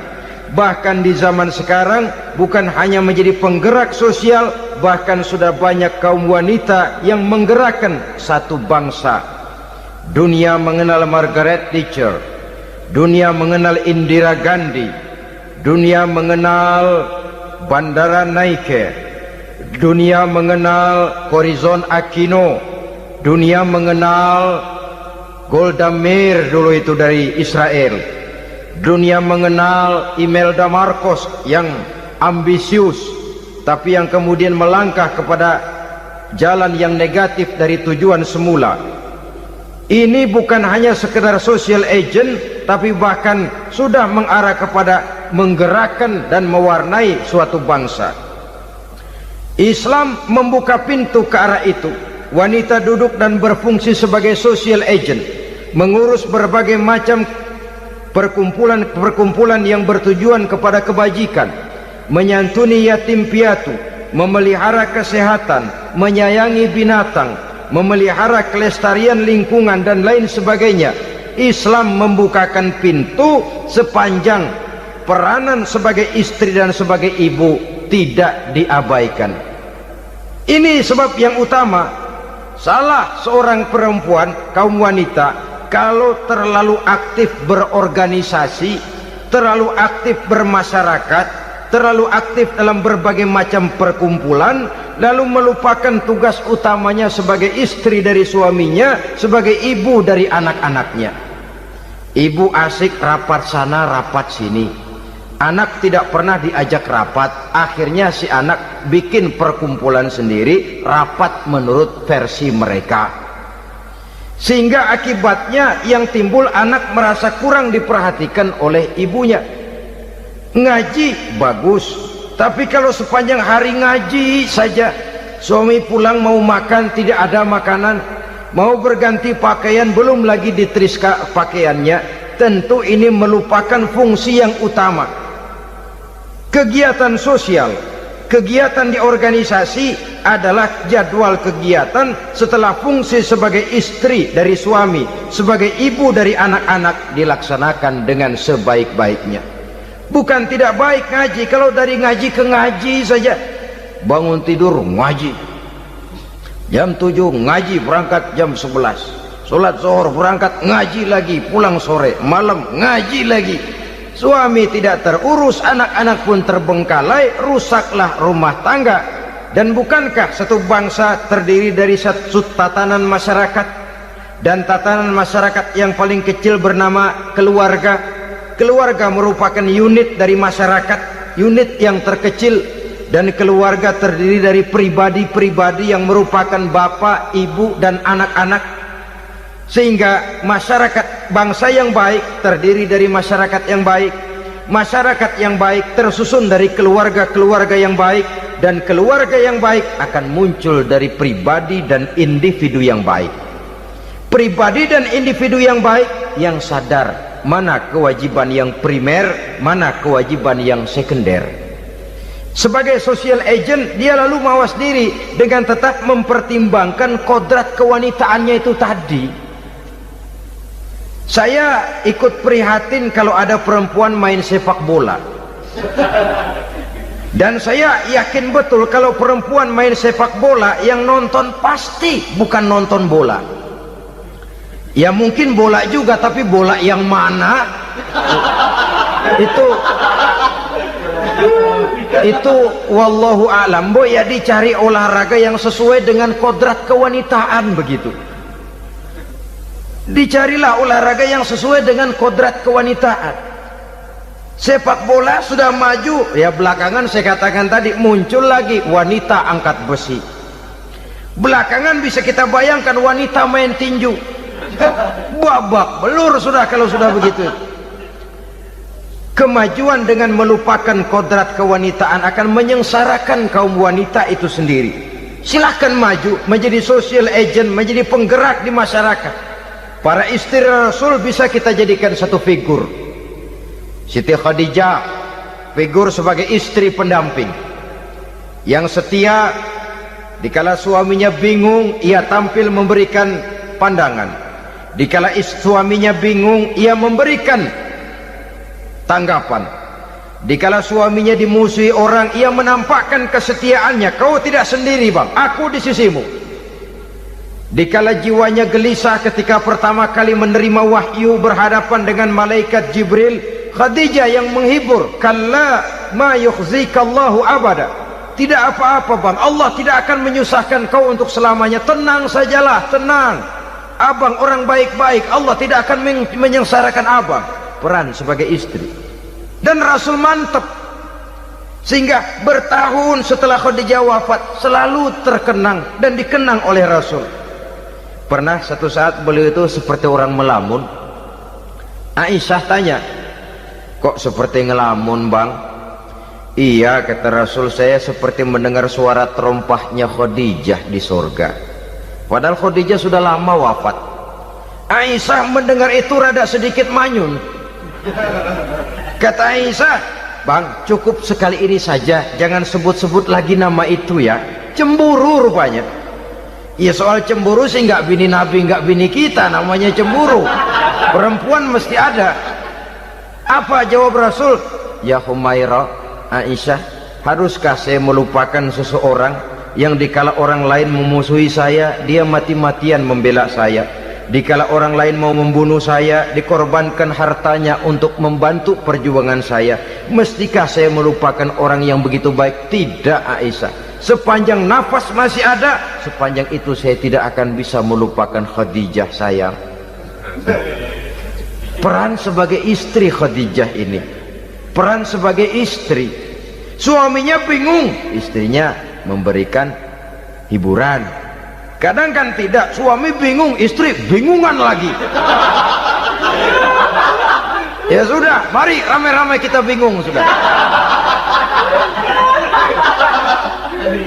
Bukan mencari jalan keluar, yang sudah bingung malah ditambahin bingung lagi. Saudara hadirin yang saya hormati, lalu figur Siti Aisyah, muda, cantik, kreatif, cerdas. Kalau bahasa sekarang barangkali wanita karier ini. Ini figur-figur loh. Jadi punya keistimewaan masing-masing, sehingga ada pilihan. Ya tentu orang mencari istri itu kan karena ada dasar pilihan. Mungkin rupanya kurang menarik tapi akhlaknya bagus. Mungkin akhlaknya sedang-sedang saja tapi potongannya cakep, masih ada pilihan. Sudah potongan jelek, akhlak bejat. Emangnya lu milih merem tempo hari ya?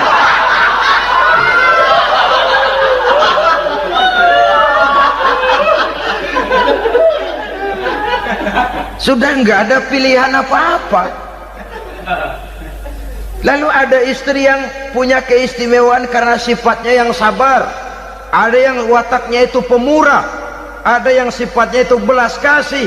Pendeknya, dari istri-istri Rasul kita bisa menemukan figur-figur wanita teladan.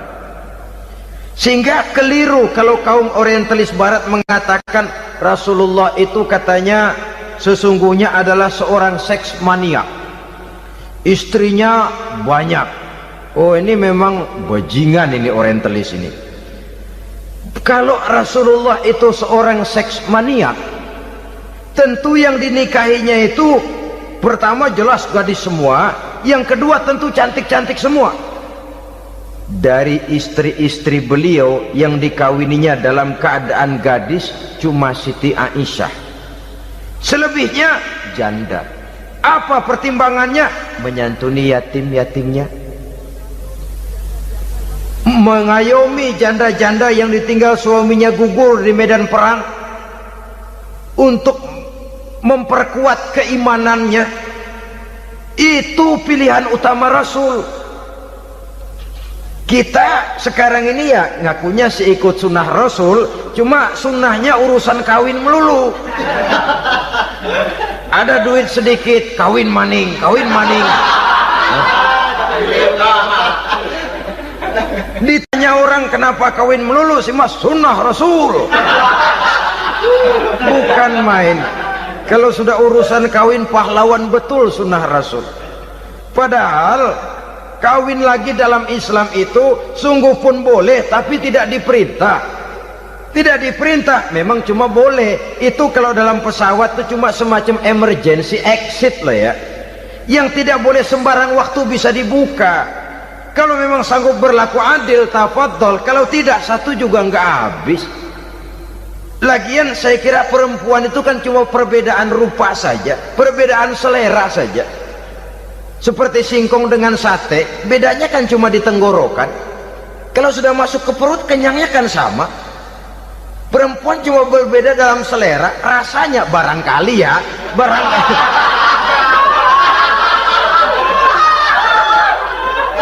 Barangkali tidak jauh beda. Saudara hadirinlah, Islam ini mengatur lewat pintu yang dinamakan nikah itu tadi, sehingga dengan demikian bisa dinikmati secara tenang, tentram.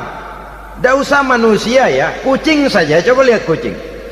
Kalau ikan dia boleh nyolong, kucing itu boleh curi, makannya nggak tenang kucing. Coba lihat ini, asal dia nyolong ikan, makannya juga mindik-mindik, matanya nengok kiri nengok kanan, ada sedikit gerusak kabur. Secara nalurinya kucing tahu kalau ini ikan curian, makannya nggak tenang dia. Tapi kalau ikan kita kasih, kucing anteng, geledek juga nyamber, manteng aja dia. Nalurinya mengatakan ini ikan dikasih sama yang punya, tenang dia. Saudara hadirin yang saya hormati, orang juga gitu. Kalau hubungan suami istrinya sudah sah, diikat dengan akad nikah, tenang, anteng, nggak gerasak gerusuk, nggak kayak diubur-ubur maling, anteng aja. Dia yang ngintip juga cuek aja udah, biarin aja dia ngintip, capek sendirilah.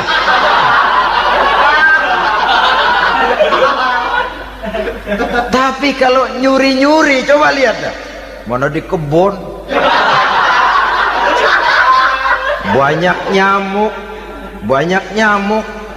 Hansip mukul tiang listrik, dia yang bingung. Islam ini sesungguhnya memudahkan jalan, saudara-saudara. Jadi sebagai social agent, wanita bisa berperan untuk itu, apalagi untuk hal-hal yang menyangkut wawasan kemanusiaan, di mana kaum wanita karena emosinya lebih tinggi daripada kaum laki-laki, dia sangat peka terhadap masalah-masalah yang menyangkut kemanusiaan. Hatinya mudah tergugah, perasaannya cepat terenyuh, dengan penderitaan dia cepat tergugah. Dia bisa menjadi social agent tanpa harus melupakan fungsi utama sebagai istri dan sebagai ibu dari anak-anaknya, sebagai istri dari suaminya.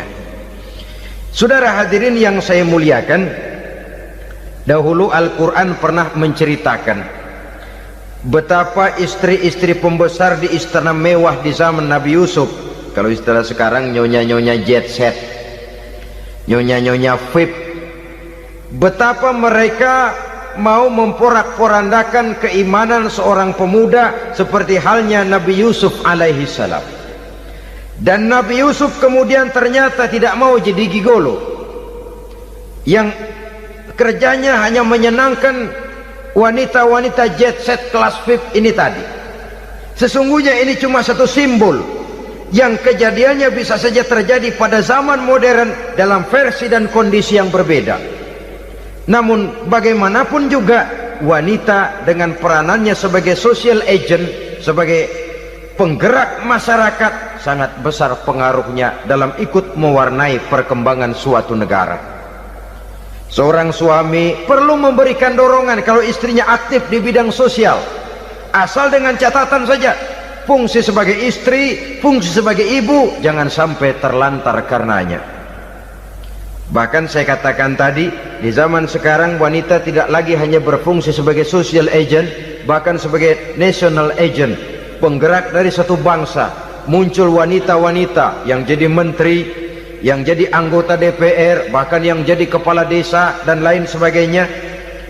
Secara umum memang ar-rijal qawwamuna 'alan nisa, laki-laki adalah pembimbing bagi kaum wanita karena kelebihan fisik biologis, kelebihan kemampuan intelektual dan lain sebagainya.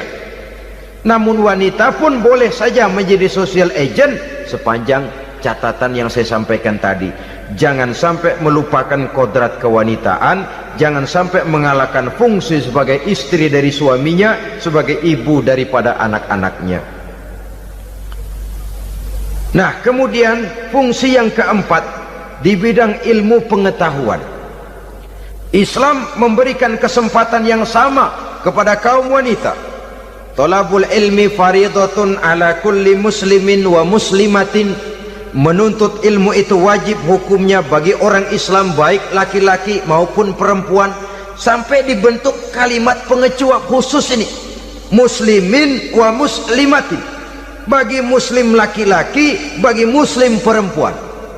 Dan alhamdulillah, kalau dulu di zaman Raden Ajeng Kartini nasib perempuan berada di balik pintu yang digembok rapat-rapat, siklusnya berputar cuma sumur dapur kasur, kasur sumur dapur, dapur sumur kasur.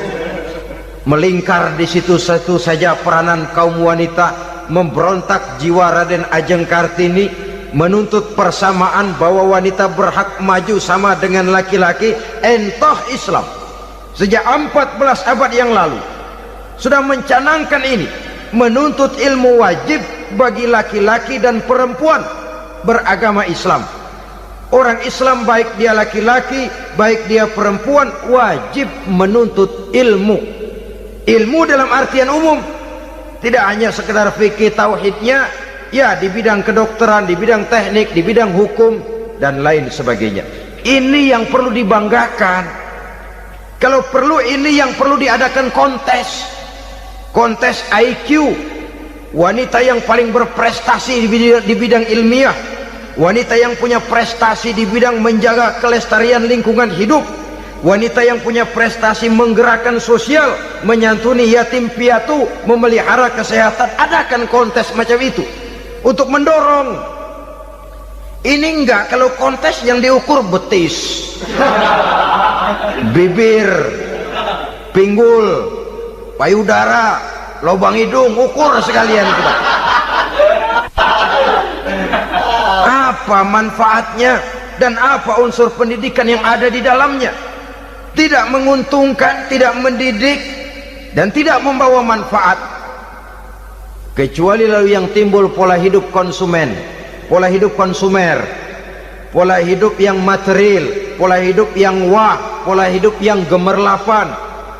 Ya, kalau oleh anak-anak muda yang terjangkau, kalau tidak, dia hanyut ditelan mimpinya. Dia ingin bergaya hidup jet set, sementara dia dihadapkan oleh kenyataan bahwa dia tinggal di kampung, ibu bapaknya orang kampung, dan lain sebagainya. Jiwanya berontak, terjadilah kegalauan, terjadilah kerancuan, terjadilah komplikasi, perang di batin antara keinginannya dengan lingkungan nyata yang dihadapinya. Dan kalau sudah ada gejala semacam itu, penyakit-penyakit kejiwaan akan mudah muncul. Ini gejala terutama buat orang-orang yang tinggal di daerah transisi, kota besar bukan, kampung banget juga enggak, daerah cekak. Akibatnya gayanya ya sering gaya nggak karu-karuan, gaya kepalang tanggung jadinya. Saudara hadirin yang saya muliakan, akhirnya apa? Santri tapi lagunya kayak koboi, koboi tapi sesungguhnya santri. Saudara hadirin yang saya hormati, dengan demikian maka di bidang ilmu pengetahuan wanita mempunyai peranan yang sangat besar. Dia bisa tampil dengan karya-karya ilmiahnya yang membawa manfaat bagi perkembangan agama, bangsa dan negaranya. Majulah kaum wanita dengan ilmu pengetahuan, tuntutlah ilmu seluas-luasnya. Kita hidup di satu negara yang merdeka, kita beragama yang memberikan satu keyakinan bahwa menuntut ilmu merupakan kewajiban, bahwa peranan wanita tidak hanya di belakang dapur, lain sebagainya, yang seluruhnya terpantul dari dinamika kehidupan kaum wanita. Saudara-saudara kaum muslimin rahimakumullah. Kemudian yang kelima, peranan wanita dalam bidang agama. Kita bersyukur sekarang ini gejalanya dimanapun pengajian, biasanya lebih ramai pengajian ibu-ibu dari bapak-bapak. Peringatan hari-hari besar keagamaan, biasanya lebih ramai ibu-ibu daripada bapak-bapak. Pengajian ibu lebih ramai, padahal kalau bicara sibuk, lebih sibuk ibu daripada bapak misalnya. Kalau sudah pengajian bapak-bapak, biasanya pengajiannya ramai cuma 3 giliran itu, pembukaan, maulid, penutupan. Kalau sudah yang rutin pengajian tiap minggu, 3 pojok yang ngaji, yang atuh nguap, yang atuh pules, yang atuh ngiler.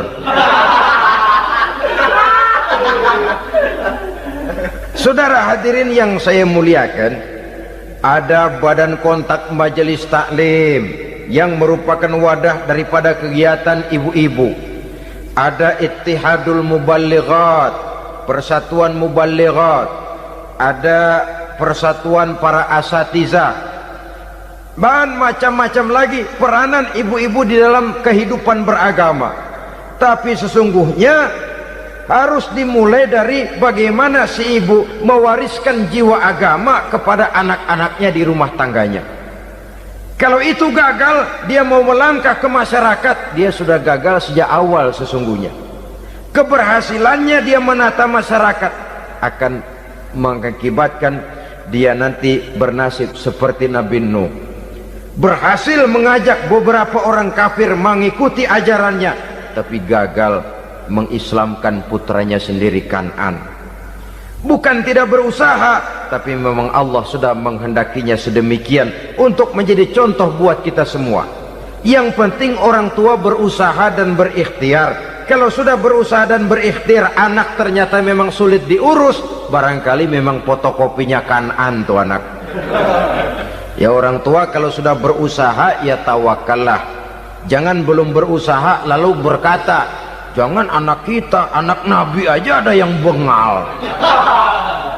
Ngajar tidak mau, mengajar anak tidak mau, mendidik anak tidak mau, lalu mencontoh Nabi, salah kaprah namanya. Kaum wanita bisa berperan di dalam agama. Ketika Rasul hijrah, itu kan beliau tidak langsung ke Madinah. Dari Mekah itu beliau mengambil jalan arah ke kiri menuju Gua Sur. Ini dalam strategi militer punya makna sendiri. Jenderal yang ulung, ahli strategi militer ini. Di Gua Sur sana beliau tinggal 2 hari 3 malam. Siapa yang membawa makanan ke Gua Sur?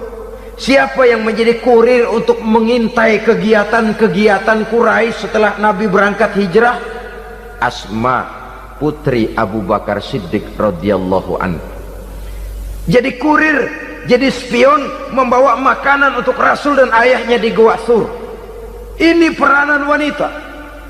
Di tengah bahaya, di tengah keadaan posisi terjepit, Rasul di dalam gua, diamatinya keadaan Quraisy, dilaporkannya kepada Rasul. Jasa seorang wanita bernama Asma, putri dari Abu Bakar Siddiq radhiyallahu anhu. Rabi'atul Adawiyah, seorang sayyidah sufiyah, ahli tasawuf yang terkenal dengan ajaran cintanya kepada Tuhan. Dia bisa menjadi tokoh wanita dalam gerakan sufi oleh karena kegiatannya di bidang agama, dalam arti mujahadahnya kepada Allah subhanahu wa ta'ala. Dia korbankan bagian besar daripada hidupnya untuk mengabdi kepada Allah. Setelah suaminya meninggal, seumur hidup dia tidak pernah nikah lagi. Bukan tidak cantik, cantik. Bukan tidak ada yang mau, banyak yang meminang. Bahkan diantaranya termasuk Sufyan Tsauri, seorang tokoh juga, pernah mencoba meminang beliau. Kata Sufyan, Rabi'ah, bagaimana? Kamu kan janda? Iya. Lalu, lah saya kan duda. Jadi bagaimana? Daripada kita masing-masing sendiri-sendiri kan lebih baik kita join. Maksud kamu apa? Saya mau meminang kamu. Boleh? Tapi mas kawinnya saya minta engkau jawab 4 pertanyaan saya. Kalau bisa, diri saya seutuhnya saya berikan kepada kamu. Kalau tidak, tidak usah saja. In ajabtani fi 4 masail fa ana laka. Kalau engkau sanggup menjawab 4 pertanyaan saya, seluruh diri saya bulat-bulat saya serahkan kepada kamu. Yang pertama, Sufyan, semua orang kan bakalan mati. Iya. Ya soal mati sih sama, mati. Cuma hakikat mati kan lain-lain. Ada yang matinya itu husnul khatimah, mati baik di akhirnya. Lagi ngaji, mati. Lagi baca Quran, mati. Lagi sholat, mati. Lagi dengar ceramah, mati. Lagi sodakoh, mati. Itu mati-mati yang su'ul khatimah. Ada yang mati itu mati yang husnul khatimah, maksud saya. Ada mati itu yang disebut su'ul khatimah, jelek di penghujungnya. Lagi nyekek botol, mampus. lagi banting kartu, plak plak, habis. Lagi makan riba, mati. Lagi zina, mati. Lagi nipu, mati. Kira-kira kalau saya nanti mati, su'ul khotimah apa husnul khotimah? Loh, saya nggak tahu, kamu mati saja belum. Tidak bisa kamu jawab, tidak bisa. Yang kedua, setelah mati kita masuk ke alam kubur. Di kubur kita akan dapat nikmat kubur atau azab kubur. Hari itu kira-kira saya dapat nikmat apa dapat azab? Saya tidak tahu. Di padang mahsyar setelah ditimbang kita dapat kitab di tangan kanan kalau baik, di tangan kiri atau dari belakang kalau jahat. Hari itu saya dapat kitab di tangan kiri apa tangan kanan? Saya nggak tahu. Yang keempat, orang akan lewat di atas sirat. Yang selamat sampai surga, yang celaka sampai ke neraka. Kira-kira saya yang selamat apa yang celaka? Wah, kata Sofyan, gua nggak tahu, udah butak dah lempangan itu deh. Kalau kau tidak tahu Sofyan, tidak bisa jawab 4 pertanyaan ini, maaf saja, lamaranmu saya tolak dan saya tidak akan nikah. Ini yang saya khawatir. Maka dia terkenal sebagai Sayyidah Sufiyah, tokoh wanita dalam dunia sufi. Dan artinya wanita bisa berperan banyak dalam bidang agama, sebagai pengasuh majelis taklim, sebagai pengasuh yatim piatu, sebagai gerakan-gerakan keagamaan yang positif dan lain sebagainya. Ini dimungkinkan karena Islam menunjang harkat dan martabat kaum wanita. Maka majulah kaum wanita Islam Indonesia dengan tetap menjaga kodrat kewanitaannya. Inilah yang kita sampaikan pada kesempatan ini. Terima kasih atas segala perhatian, mohon maaf atas segala kekurangan. Wassalamualaikum warahmatullahi wabarakatuh.